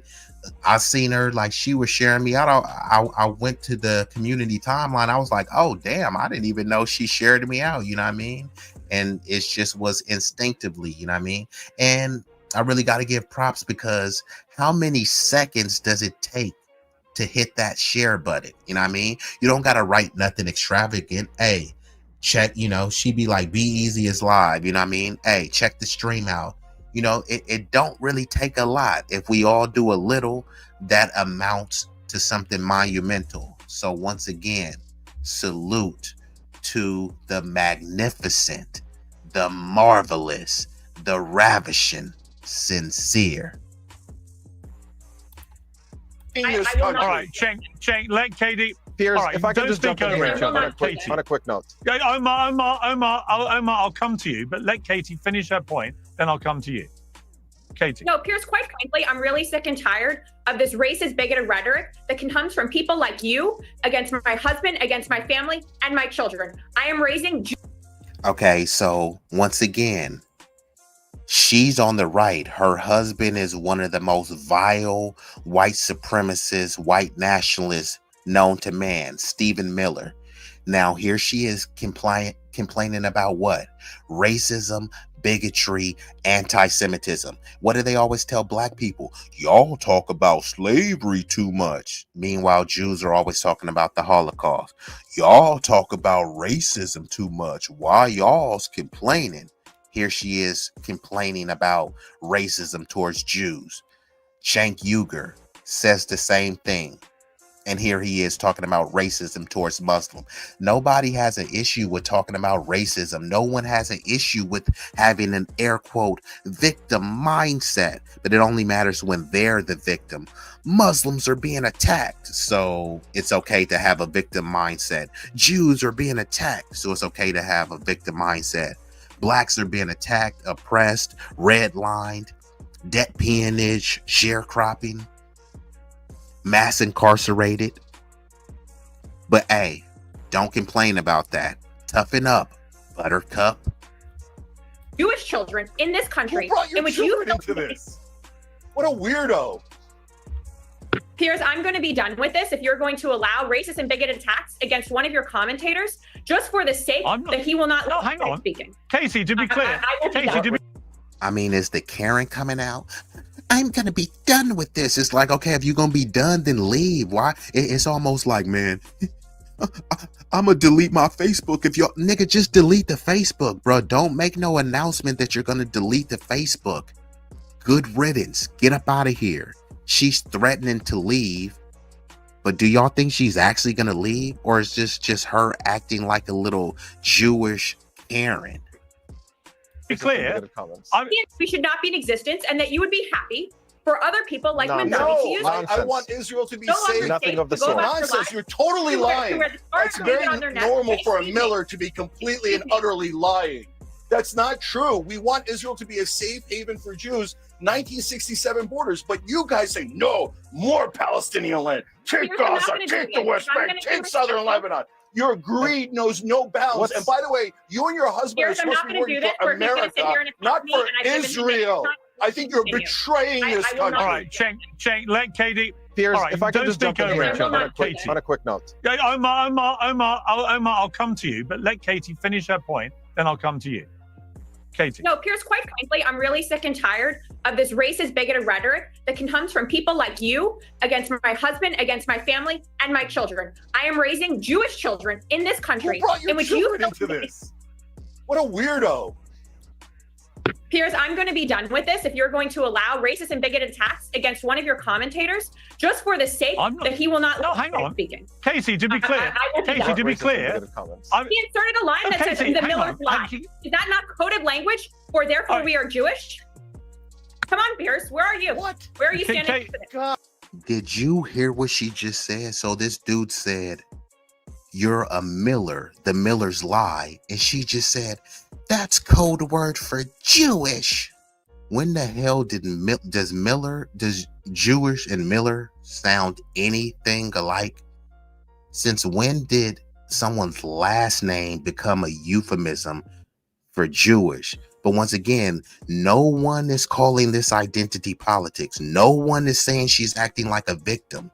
Clearly, she's not oppressed. She comes from a wealthy family. So why is she acting like a victim?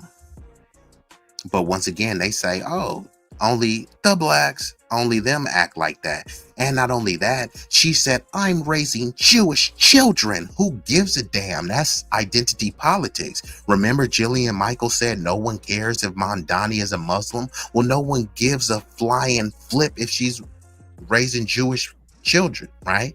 If I say I'm raising atheist children, no one would care. I'm raising Hindu children, no one would care. So why should I care if she's raising Jewish children? I'm supposed to have some sort of special affinity for that? God, you're so Katie, if I can speak from people like you against my husband, against my family, and my children. I am raising Jewish children in this country. Who brought your in which children into this? What a weirdo.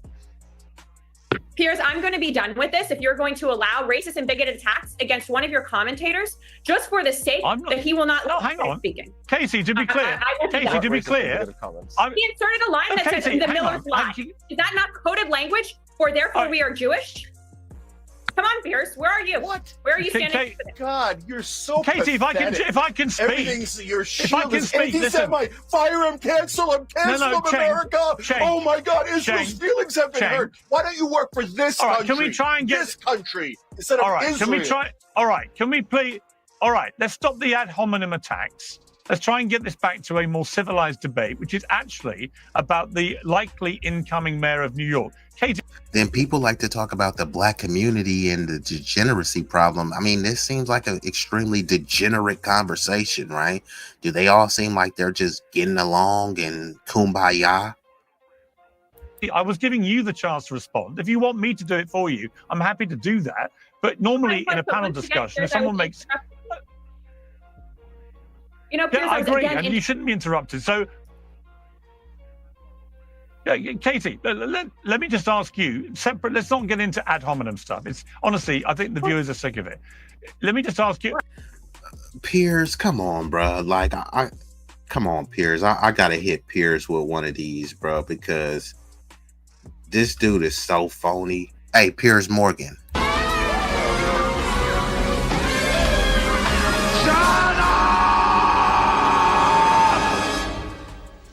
Shut up! Shut up! Shut up! So he wants to act like the viewers are sick of this. No, bruh, you brought them on because you know this is what's gonna sell. The drama sells. the contention sell. So he didn't bring them on to have this civil conversation. So him acting like he's just this kind of, moral, bastion of civility. Like, come on, bruh. Just stop playing around, Piers, bruh. Let me just ask you, Katie, what is your fundamental opposition to Mamdani? Because my view of Mamdani is he's very charismatic. He's a skillful politician. He has reined back on some of the more inflammatory things. He undeniably said, the stuff he said about the NYPD would be for some people disqualifying, frankly, in a city like New York. But he's managed to come through that by reining back on some of that stuff. And he is, as Cenk Uygur rightly points out, he has a remarkable popularity with young Jewish New Yorkers. I mean, it is remarkable that for someone who people have branded anti-Semitic, a lot of Jewish New Yorkers simply don't agree. They want to vote for him. So he is what he is. I also think, as Gillian pointed out, that probably a more obvious stick to beat him with politically are his views, which are pretty socialist. And what is fascinating about this politically, looking at the totality and potentially a future general election. Bro, they got to stop with this socialist boogeyman.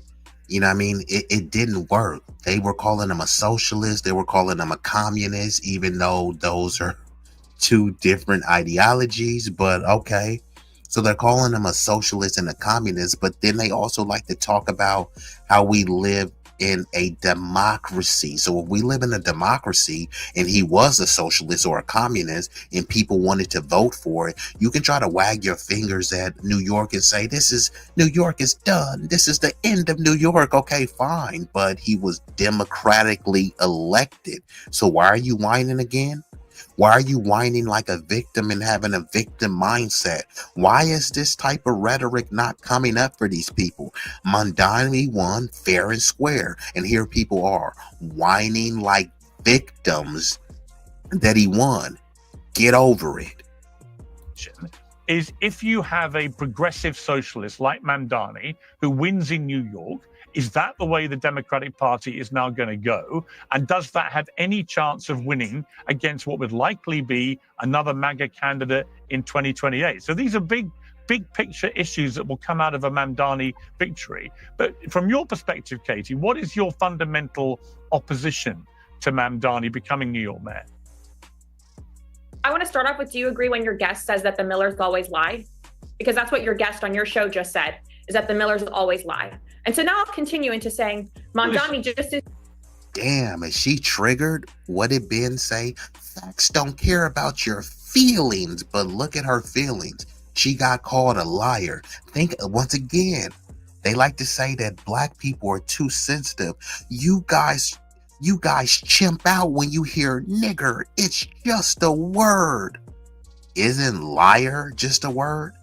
So Cenk called her a liar and she's literally spazzing out, about to have a brain aneurysm. So once again, Jewish people can't take hearing globalize the intifada, free Palestine from the river to the sea, and the Millers are liar. They can't take that. But black people, you should be able to get called a nigger and take it. Okay. As you see here, is a socialist.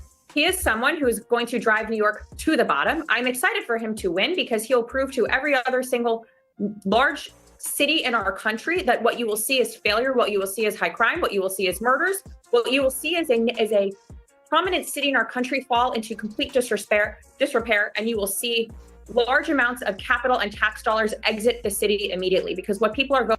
So why are you whining again? So if they already know that this is just going to be an inherent failure, what are you crying about?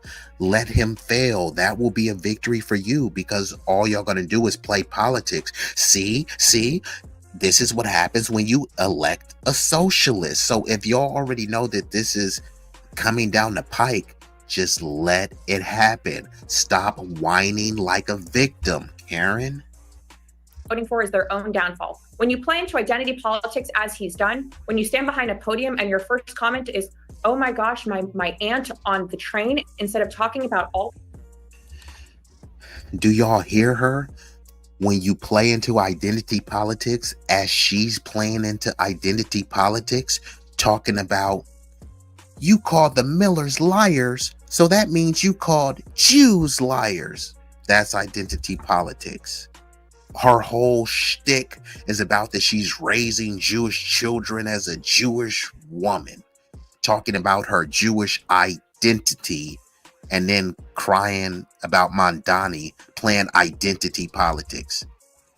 This is the goofy stuff that we have to deal with politically. And these are supposed to be the high IQs. Those who lost their lives on 9/11, then you're doing something wrong, Piers. That's what your guest on your show just said, is that the Millers always lie. And so now I'll continue into saying, Mamdani, just as you said here, is a socialist. He is someone who is going to drive New York to the bottom. I'm excited for him to win because he'll prove to every other single large city in our country that what you will see is failure, what you will see is high crime, what you will see is murders, what you will see is a prominent city in our country fall into complete disrepair, and you will see large amounts of capital and tax dollars exit the city immediately, because what people are voting for is their own downfall. When you play into identity politics as he's done, when you stand behind a podium and your first comment is, oh my gosh, my aunt on the train, instead of talking about all those who lost their lives on 9/11, then you're doing something wrong, Piers. But I will sit here and say that for the reasons in which he is wrong and which he will drive New York into failure is again the same reason why people on your show, instead of arguing the merits, as you say, of his opinions, they're going to sit here and use attacks on my husband and myself instead of debating us on our values and our opinions. It is gross, it is racist, and it is bigoted. And I will not join your show again if you your values to that. Suck. That's what I'm debating. This is so ridiculous. Yeah. Well. How many times have they called each other racist and bigoted? But they say, what group talks about that too much? Okay, Katie, let me just make it clear. If I can jump in here, Piers. No, Cenk, stay out of this. Katie, let me just respond to that. Katie, normally, when someone makes an ad hominem attack on another panelist, that panelist is on the receiving end, gives it back, right? And you've chosen instead, it seems to me, to want me to do that for you. I don't mind doing that, right? But to me, you could easily respond. You're perfectly skilled and capable enough to respond to what Cenk said about you, and you've done that. And you've argued, very passionately why Mamdani would be a New York mayor. I'm not taking sides here. I actually don't like any of the ad hominem attacks that come on the show. But it's interesting to note. Piers, you're clearly taking sides. You always take the side of the Zionists, and you're taking the side of this Jewish Karen right here. Like, let's just stop with these games. Piers Morgan likes to act like he just calls balls and strikes down the middle, but he's a very kind of cunning, conniving, slimy little character. There have been an increasing number of very ad hominem attacks on Mamdani, and a lot of it has had a whiff of genuine Islamophobia. And I don't think it means that any of us have to endorse that or anything to actually accept that that is what's been happening. And I see the same thing happen with Jewish candidates in American politics. I see a stench of anti-Semitism from certain quarters towards. Yeah, and people have to just realize all the stuff that they project to us, all of the things that they say that we shouldn't be doing, they turn around and do it. You guys need to stop begging the government. And then they turn around and got their hand out to the government, all sorts of tax write-offs, government subsidies. They want grants for the government. It's just you niggas better not ask for nothing for the government, right? They try to tell you get over slavery that happened for hundreds of years, but never forget the Holocaust that happened for how many years? Nowhere close to 100, right? Jewish candidates, but we certainly see this with Mamdani, and it's ugly, and it's horrible, and it shouldn't be. Yeah, you are a guest on my show, and I appreciate you coming on the show, and I like you coming on the show. And I'm saying But, the two other guests on your show are welcome to participate in these anti-Semitic attacks that is so permeating on CNN and MSNBC. This is so ridiculous. I'm sorry. I have to jump in here. Somebody criticizing you personally is not an anti-Semitic attack. If somebody says that you are lying, that is not an attack on Jews. That is an attack on you. And just stop hiding behind identity. This is all the snowflake behavior that the right is supposedly criticizing the left for, that you're simply repeating here. Yes, Stephen Miller is a destructive force in American society. That is not an attack on Jews. That is no reference to his identity. This is an attack on him individually, and just deal with the merits of this case. And also when it comes to Mamdani and all the stuff that he said, let's go there. Whatever you want to call him, you have to be clear about the fact. Bring us the Israeli state, right? That's how we got here in the first place. Let's rewind. Mamdani, and we should be clear about what Mamdani said in relation to policing in New York and Israel. How we got here was Jillian very perfectly pointed out that we should not use identity politics to get here. And immediately we went to the state of Israel. No, I'm sorry. This is getting a bit insufferable, so I'm going to get ready to shut her down soon. But once again, she keeps talking about identity politics while she's playing identity politics. She keeps talking about how Jewish she is. Jewish is not a race. So they wouldn't want to hear somebody coming on talking about how Hindu they are, right? But we're supposed to just tolerate her talking about, and I am Jewish, and I am raising Jewish kids in the Holy Land, and Jew this and Jew that, and you guys need to stop doing identity politics. That's what a Jewish woman says. Like, do you hear yourself? Yeah, the state of Israel is not identity politics. That is a foreign government that is engaged in genocide and war crimes. And we're allowed to criticize that without you pulling identity politics into this. It is utterly unrelated. And Mamdani, by the way, he was... Then you have to ask, these are supposed to be the high IQs. Why is no one on the panel making this same argument that I'm making? She's crying, whining, acting like a victim. But no one is calling this a victim mentality. And no one is talking the irony of her railing against identity politics while engaging in identity politics. It's a bit pathetic that no one is calling this out.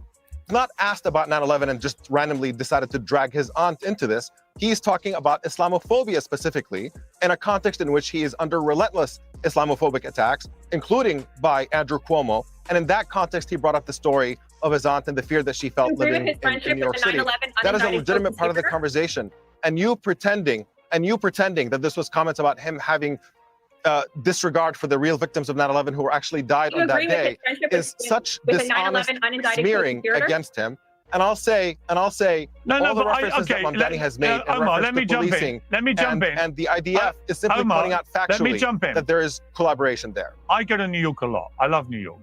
And there's no doubt to me that what he has said on the record, Mamdani, about the NYPD is deeply offensive to a lot of New Yorkers.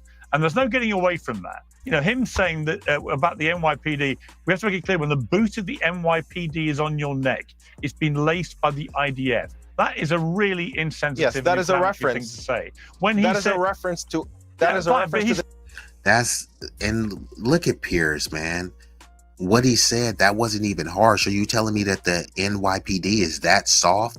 The NYPD is supposed to be dealing with murderers, dealers, stealers, and killers every day. And they can't take a quote from Mamdani? Like, come on, bro. What are we really talking about here?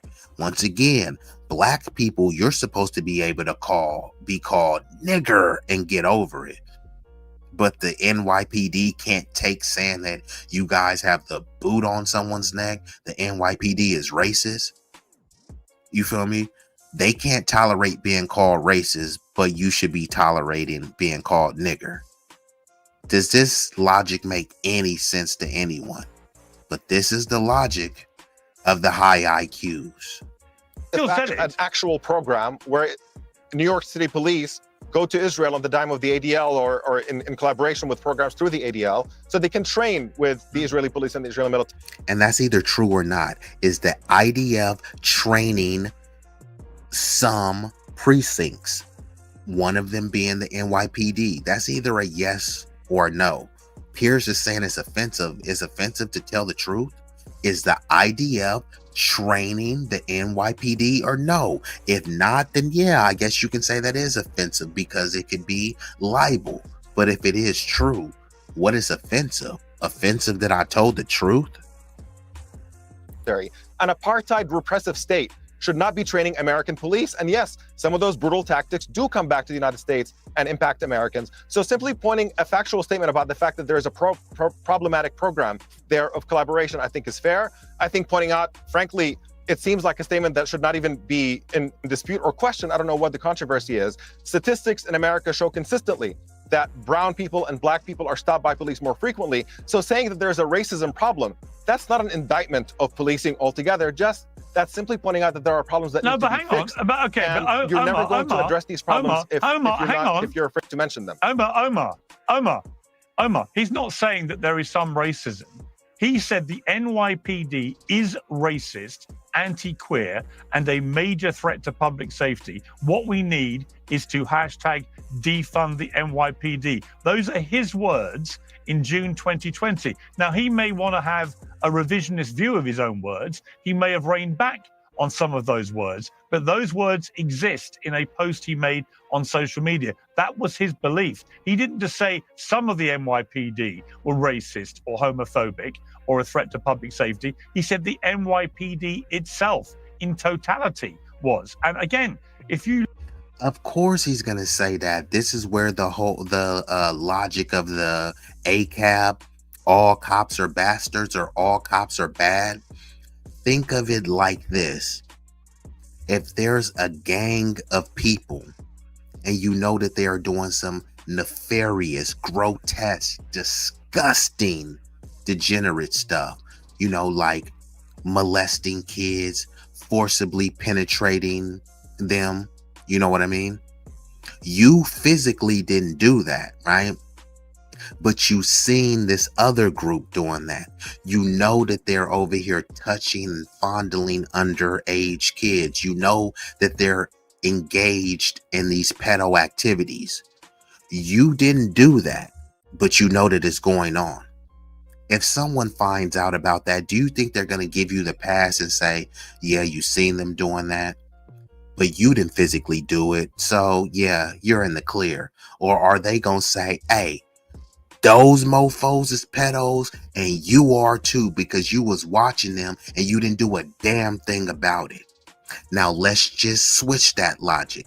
When y'all see these rogue, degenerate, depraved, deranged cops out there doing all sorts of corrupt things, all sorts of anti-black racist things, and you say, hey, well, I didn't do it. Yeah, but you know what's going on. You've witnessed what's going on. You've helped cover up what's going on. So as much as you try to say that, hey, you didn't do it, actually you did.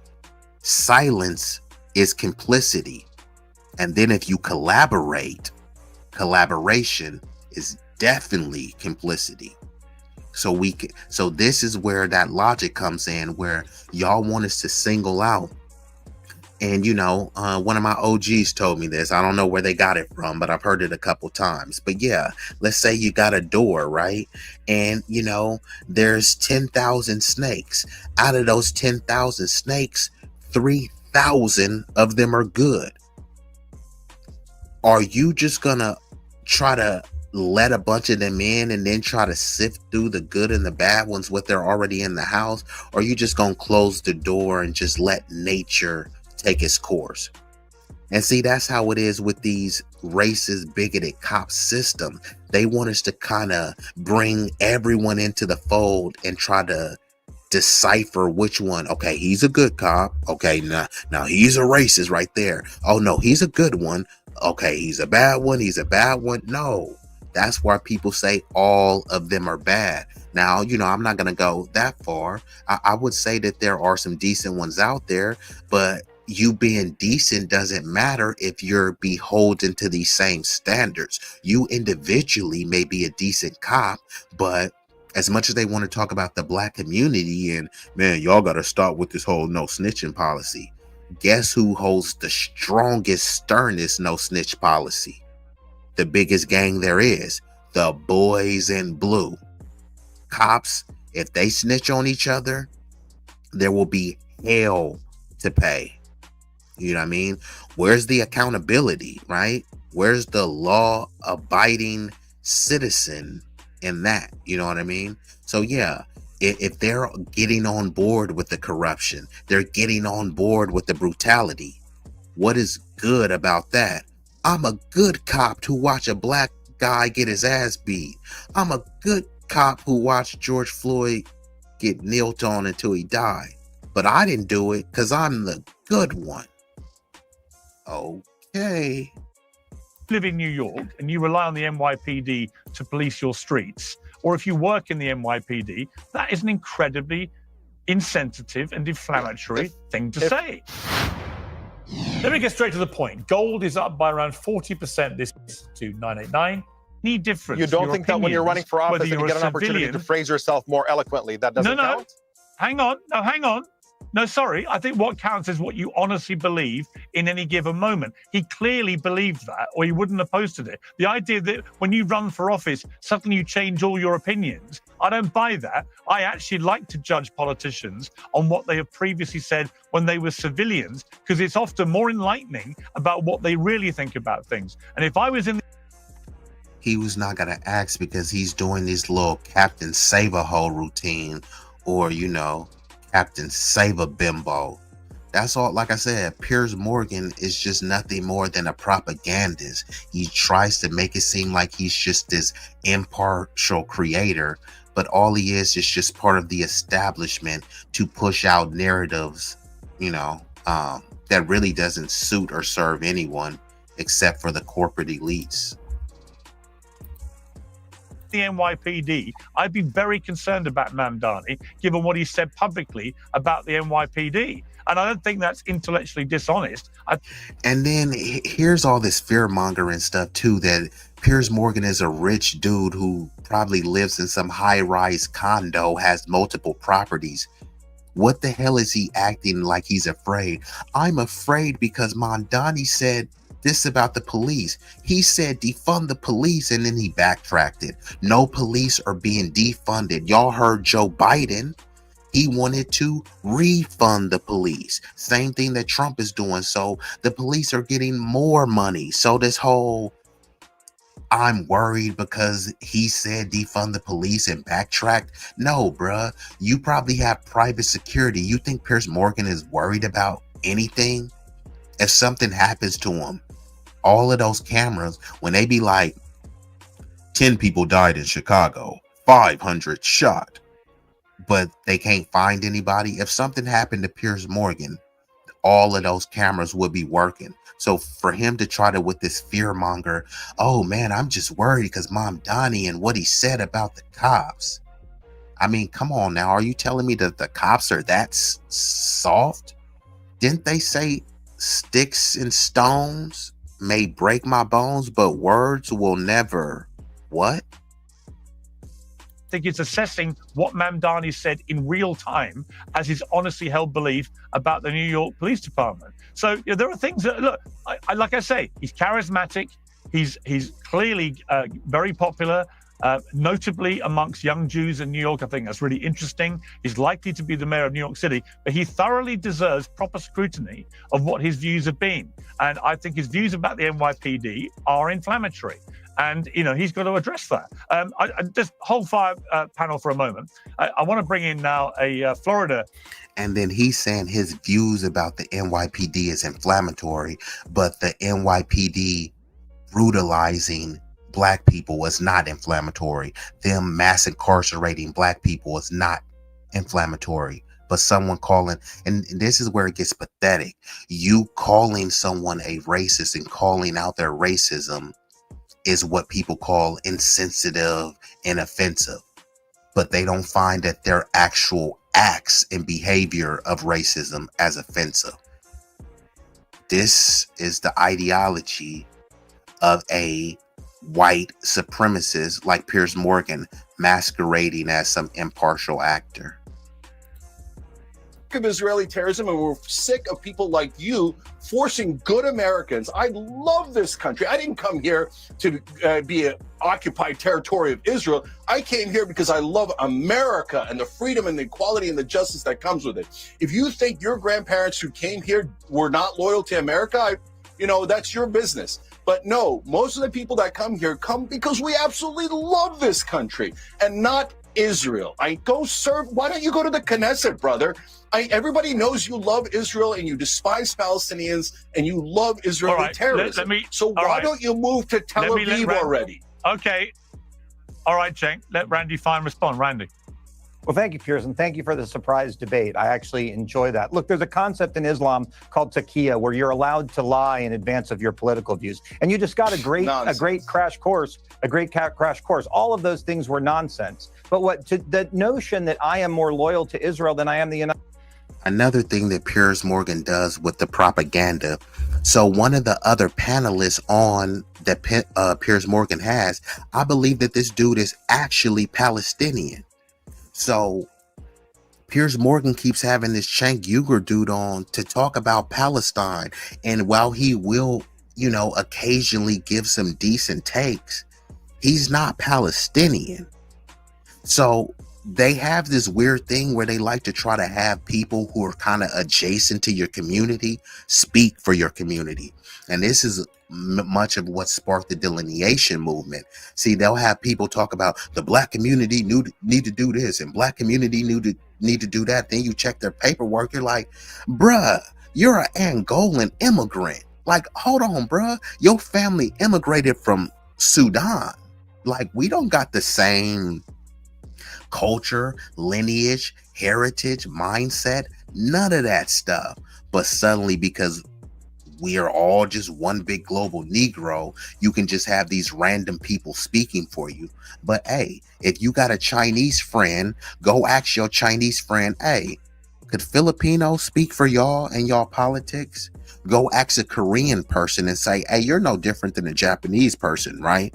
So could they speak for your culture? No, actually, go ask a Cherokee member if the Choctaw could speak for them. Hey, Nigeria and Ghana, go ask them if they're the same. And if a Nigerian can speak to Ghanaian culture. Here's one. Go to Russia and ask any of Vladimir Putin's buddies if Ukrainians could speak to the Russian history. That's no different when us, foundational Black American freedmen, we don't want and we don't need people from outside of our lineage speaking for us and telling us what we need under the banner of we all Black or we all African people of color. No, those days are over. But Cenk Uygur, because he's supposed to be Muslim, then they have him speaking as the spokesperson for Palestine, overlooking many of the prominent Palestinian voices because Cenk Uygur could yell and he has a YouTube channel with millions of followers. No, bruh, bring some Palestinians up there. And what's disgusting is that he actually has a Palestinian on the panel, but instead of talking to the Palestinian about Palestinian issues, he's talking to a Turk. He's talking to someone for Turkey about Palestine. Let's commence. United States is part of it. Israel is fighting a war of civilization on our behalf. The reason we need a Jewish state of Israel is because of the Muslims that surround it. And so I stand with Israel because I believe Israel is fighting the same fight that we have here in the United States, the same fight that people like Mamdani and Cenk, wealthy Muslims who move here in order to change the complex and the nature of our country, are going to do it. And I won't apologize for that. I am very proud of my views. I'm very proud of my faith. I'm proud to be the first member of Congress in the history of the United States to wear a yarmulke, which you may be able to see on my head. And I know that drives them crazy because we're not supposed to do that. But they gave me the nickname, the Hebrew Hammer, for a reason. Once again, he's playing identity politics. He's talking about, they call me the Hebrew Hammer. Okay, what the hell does that have to do with anything? He's talking about he's the first to wear a yarmulke, speaking to what? His Jewish faith, his Jewish identity, which would make that Here's that word again, identity politics. And both of these stooges say that they're against that. And this whole episode, this whole panel has been a bunch of people playing and engaging in identity politics. And they're all against this, saying, that's woke. Okay, why are you doing it then? And I'm not going to be afraid to use it. Oh, but Randy, So fine. When you said I don't give a shit, hang on, Cenk. Randy, fine. When you said I don't give a shit about Gazans, were you proud of that statement? Well, I think the context there is Gaza attacked Israel on October 7th. Of the thousands of people who streamed across the border to kill. Here's the politician answer. He asks you, was you proud of that statement? That's a yes or no question. Instead, he goes on to his little tirade, and this is the propaganda from Piers Morgan. Piers Morgan is not nailing him down on the question, insisting that he answers it. He's capable of doing that. He does that many times, but it's usually for something frivolous that doesn't even matter. Every man, woman, and child that they could. Many of them, thousands of them, were not, quote unquote, card-carrying members of Hamas. And so when you start a war and you are losing the war, if you do not like what that is doing to you, then you surrender in that war. Gaza chose to be the enemy. This dude is just a portly propagandist. So I'm going to fast forward a little bit more because, yeah, shut up, bruh. States dealing with so-called Islamophobia after 9/11. If the problem was real, the stories would be endemic and they would be everywhere. So people need to not believe the nonsense. The fact of the matter is, if you hear someone yell Allahu Akbar walking down the street, you're probably going to take cover. Fear of Islam is rational. Doesn't mean all Muslims are bad. They are not. But this concern that many Americans have and that they have in your home country, it is real. And I thank you for having me on your show today. Happy to come back anytime. Once again, he just did some other bigoted, underhanded identity politics. If you hear Allahu Akbar, he's saying that you're going to take cover because he's implying that they're terrorists and something is going to blow up, or you thinking that something is going to blow up. So he's already making the stereotypical trope that, hey, Muslims are, predisposed to having these violent, terroristic proclivities.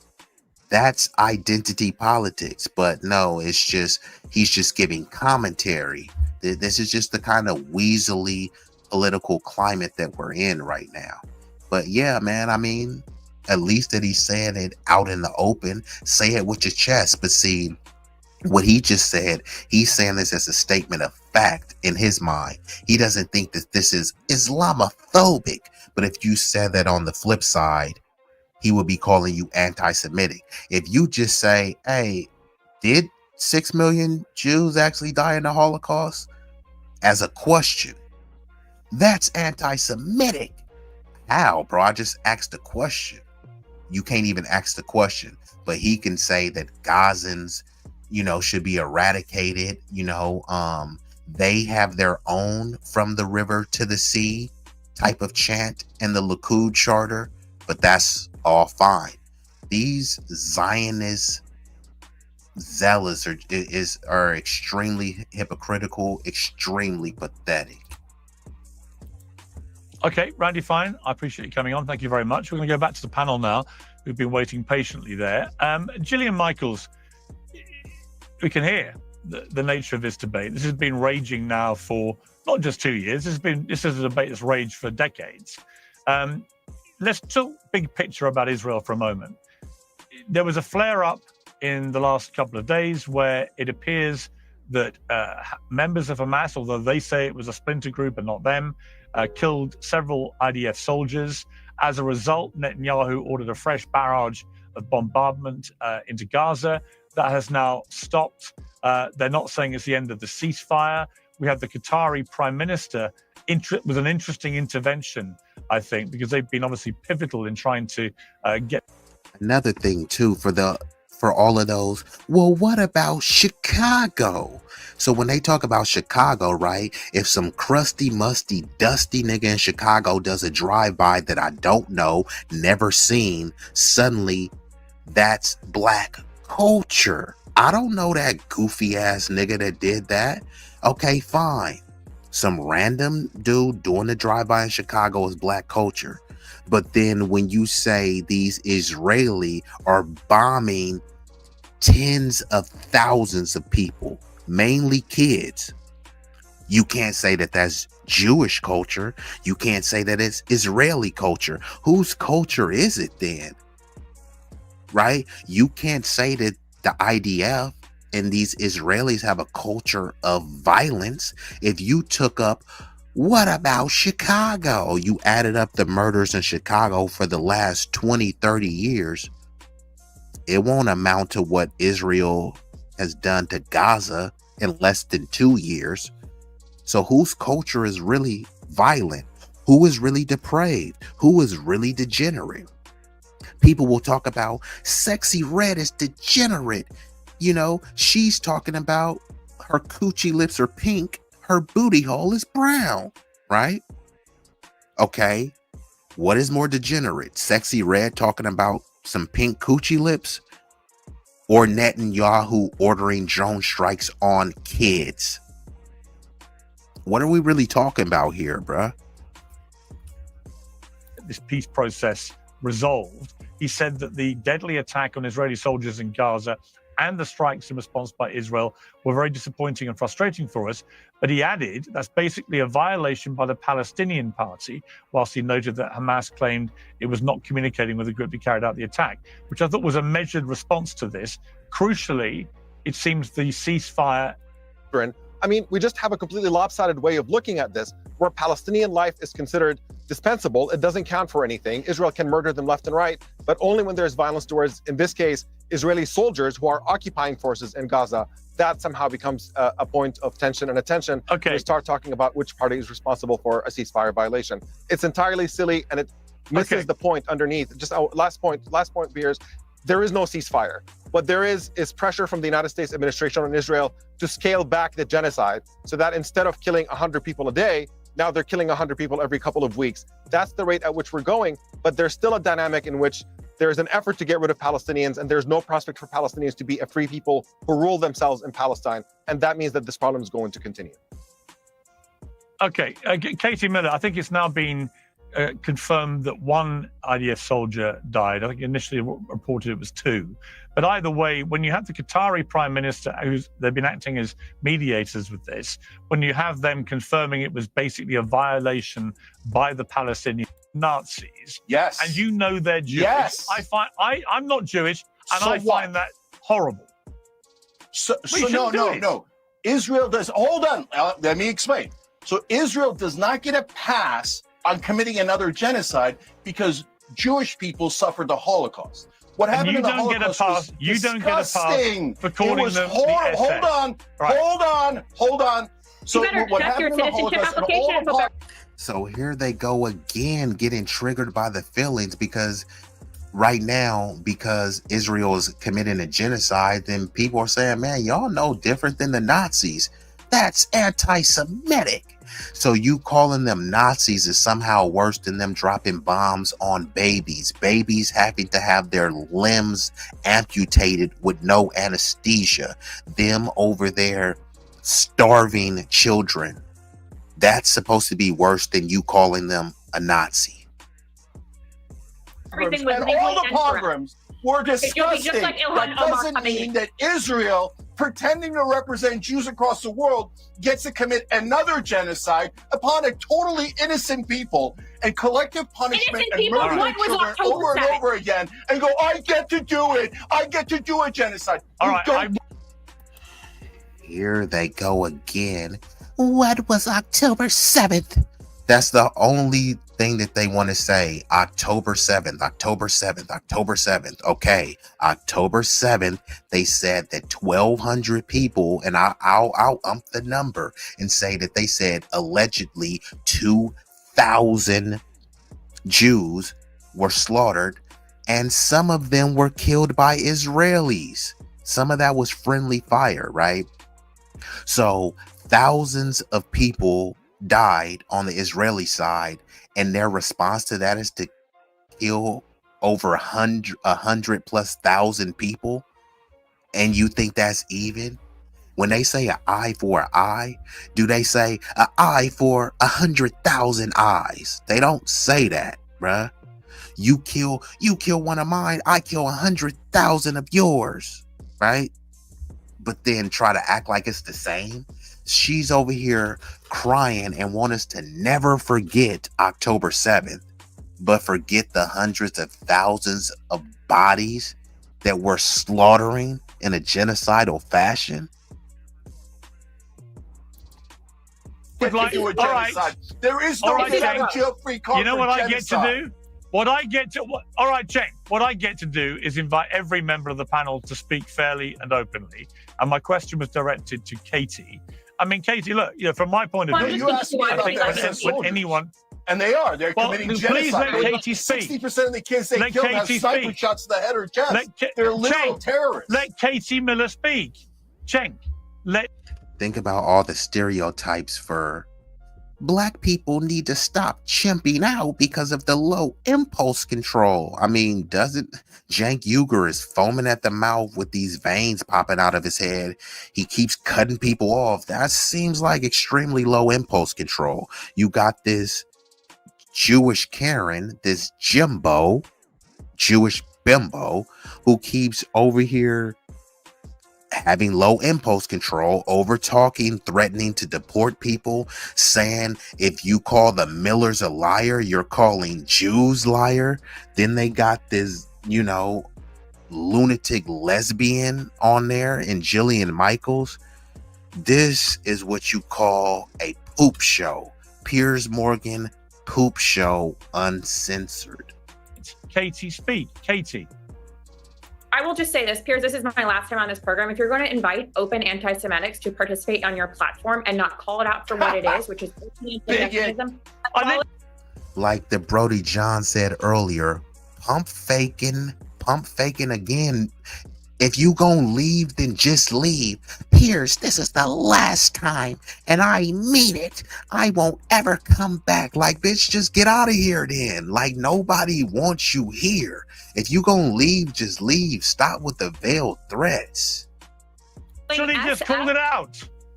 I just called it out. That's my point. If you're inviting him back, giving him the air. What more do you want me to do? Do his hatred toward people like myself, toward people like my children, toward people like my family, and again, not debate the merits of the argument. No one said your family. What kind of lunatic are you? In the last segment with Rep. Randy Fine, what you said was he had said the word Muslim. He never once said the word Muslim. You immediately turn it to identity politics, yes, he did. which are more than identity politics. He did say. Once again, here she goes with this identity politics thing, and then she's being. This is not a strong showing for the high IQs. Earlier, when he said Israel, she said, you're saying it's the Jews. He literally didn't say Jews. He said Israeli. And then in this situation, she's trying to put words in his mouth. So, man, Stephen Miller, man, get your bitch, man. The word Muslim. He did say Muslim. He did. I heard him. He did say it. What you're doing by comparing the SS and the IDF is once again saying that the Israeli state, you're coding it for just saying Jews. You're saying that October 7th and what happened afterwards was not a warranted response. Let's not forget that there were suicide bombers that came from Gaza near daily into Israel. Cenk, let her finish her point. Let's not forget who held Israeli hostages. Was that all Hamas? No, that was also Gazan civilians. Why can't they find and return all of the bodies of the hostages? Why? We saw on video yesterday from an IDF drone that a body was recovered because and then Israel was genociding Gaza, and you can't keep track of what's going on in Gaza when it's under relentless bombardment from the north to the south. I mean, it's incredible. We're looking at a dynamic in which literally Israeli soldiers are shooting children in the head. Snipers are doing it. Were they all Hamas, or were some Gazans? But I prefer not to get into debates about this stuff where you shout over Katie Miller and start calling the IDF the SS. I think it's just unnecessary. Now, going back to Katie Miller, Katie, do you think we're going to get a lasting peace? Poor little genocide. All right. Is your name Katie Miller, Cenk? No, it's not. You're not Katie Miller. Katie Miller, do you think we're going to get a lasting peace here or not? I think we will, because again, this is a centuries-long war, as Jillian has said, that has persisted for many, many years. It's biblical. And for once we have a president who stands. Bruh, y'all gotta stop with this, man. This whole biblical blather. This is biblical. No, Bibi Netanyahu is not in the Bible. An Iron Dome is not in the Bible. The Hello Daddy drone program where they're bombing family members at home is not in the Bible. And this is the whole thing that they try to do with Israel, saying that it's the Holy Land and that, if you don't support Israel, you're going against the God in the Bible. And just ask, hey, what do the Jews think about Jesus Christ? You know what I mean? So what are we even really talking about? She's talking about this beef is biblical. Where in the Bible did it say that we have to send over $4 billion a year to Israel? Because it's biblical. Up and says, let's be done with this. Who brings every debates about this stuff where you shout over Katie Miller and start calling the IDF the SS. I think it's just unnecessary. Now, going back to Katie Miller, Katie, do you think we're going to get a lasting peace? Poor little genocide. All right. Is your name Katie Miller, Cenk? No, it's not. You're not Katie Miller. Katie Miller, do you think we're going to get a lasting peace here or not? I think we will, because again, this is a centuries-long war, as Jillian has said, that has persisted for many, many years. It's biblical. And for once we have a president who stands up and says, let's be done with this, who brings everyone together, all of the countries in the Middle East, to uphold a peace agreement. And whether that is one IDF soldier being killed or two, and skirmishes, whether that is Palestinians killing themselves after this ceasefire, which we saw in the streets of Gaza, right? Is that all we want to have happen is a lasting peace between Israel and the Palestinians. That is it. Okay. I mean, we got to stop with the lies. How the hell are you going to have a lasting peace occupying someone? How are you going to have a lasting peace trying to put someone on a caloric diet, saying you guys can't have chocolate or potato chips, and we'll tell y'all what to eat, but we want y'all to have a sovereign nation? You know what I mean? It's just that, we'll pick y'all leader and, we'll control y'all power. What is sovereign about that? So people like her need to just stop lying and just say, hey, look, we don't see these Palestinians as human, and we want to continue to subjugate them because they need to be under our thumb, under our boot. I don't agree with that, but I would respect that much more, because that's what they're doing. But they're trying to frame it as, no, we're just being peaceful and we want peace. It's just those violent Muslims keep attacking us. Okay, let's just say that was true, and the violent Muslims attack you and kill 1,000 of your people, and your response is to kill 100,000+ of theirs in the name of peace. I want to move on. I'm sorry, but Katie Miller does not know what she's talking about, because Donald Trump is the most clueless president about this stuff. Sure, he's throwing his weight around trying to make sure that there isn't a ceasefire because he's desperate to get some kind of Nobel Peace Prize for peace or whatever, or portraying himself as the peace president, but he will not do the minimum that is required for a long and just peace, and that is Palestinians to be free. And a president who doesn't understand that Palestinians being a free people in their own land is a prerequisite is not going to achieve long-lasting peace. Would you rather war continue? Would you rather the hostages still be? No, I'd rather the problem be solved. I'd rather Israel be isolated diplomatically and militarily and financially until it ends its brutal occupation over Palestinian territories and allows Palestinians to be free. That's how you solve the problem. No, you keep saying that. He literally didn't say that. You want all Jews wiped off the face of the earth. Like, is this not victim mentality? Is this not identity politics, right? But she's the one crying about people need to stop identity politics while she's engaging in it. All right, I do think of all the things to attack Donald Trump. All right, of all the things to attack Donald Trump about, him actively trying to wage peace and maybe getting a Nobel Peace Prize seems to me the least problematic thing about Donald Trump. They have a Republican American president who actively seeks. And also, this is the thing. What race is she? Right? Because see, this is how people like to try to hide behind, I'm Jewish. Okay, what race are you though? I mean, is this chick Israeli? Israeli is not a race, right? Many Israelis consider themselves white, and even they're in the Middle East. Many Middle East is not a race, so many Middle Easterners consider themselves Asian. So what race is Katie Miller? Is she what? A dark-skinned Caucasian? An Asian? No, she's Jewish. Okay, I asked you what race she was though, because there's black Jewish people and they don't emphasize their Jewishness, they emphasize how black they are, right? But with her and many others, they just get to hide behind how Jewish they are. Peace, not war, should be celebrated by everybody.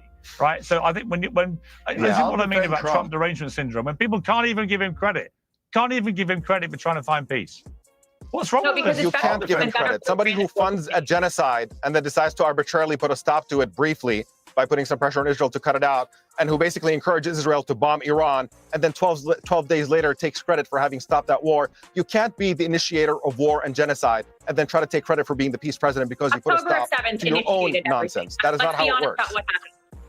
Let's be honest, October 7th. She's going back again to October 7th, but they were occupied prior to October 7th.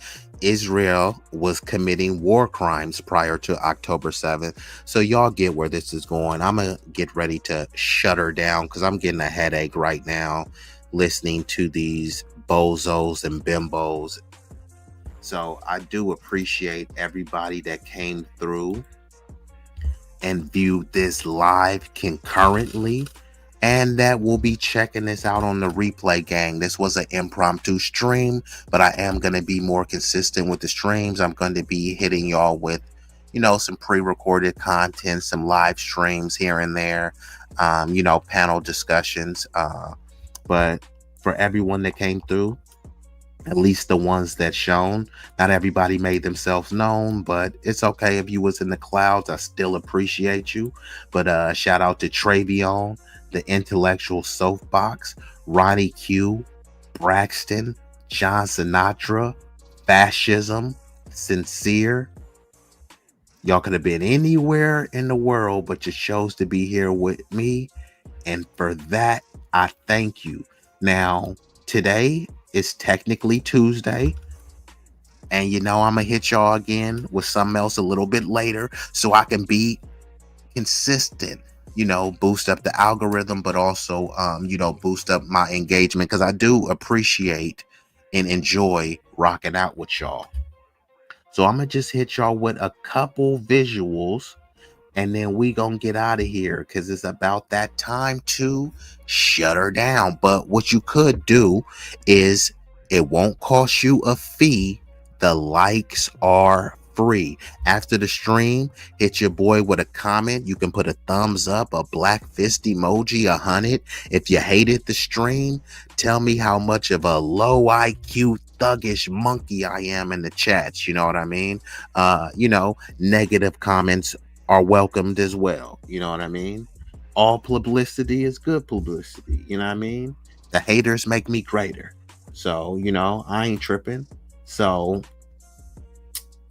let me see. We're going to do it like this. Before I get out of here, you know, I'm gonna hit ya. Yeah. Hey.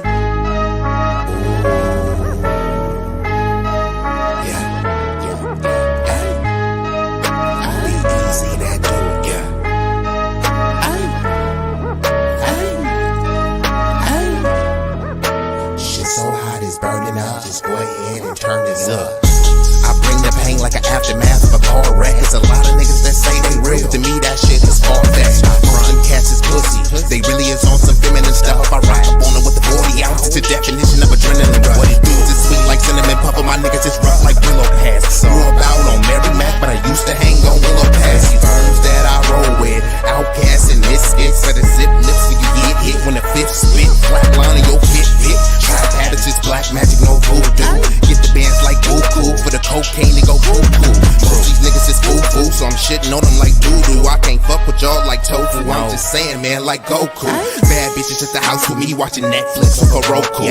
Fuck them both at the same time, and I swear to God it was so cool. Street legend, real boss, I call shots cause I'm still saucy. I know some G's to the bike crack on Chirac and fly back out to Milwaukee. When they hear me flow, they say I be burning up, burning up. Cookies to the draw is what we burning up, burning up. What you ain't know, oh, we burning up, burning up. This shit so hot, it's burning up. Just go ahead and turn this up.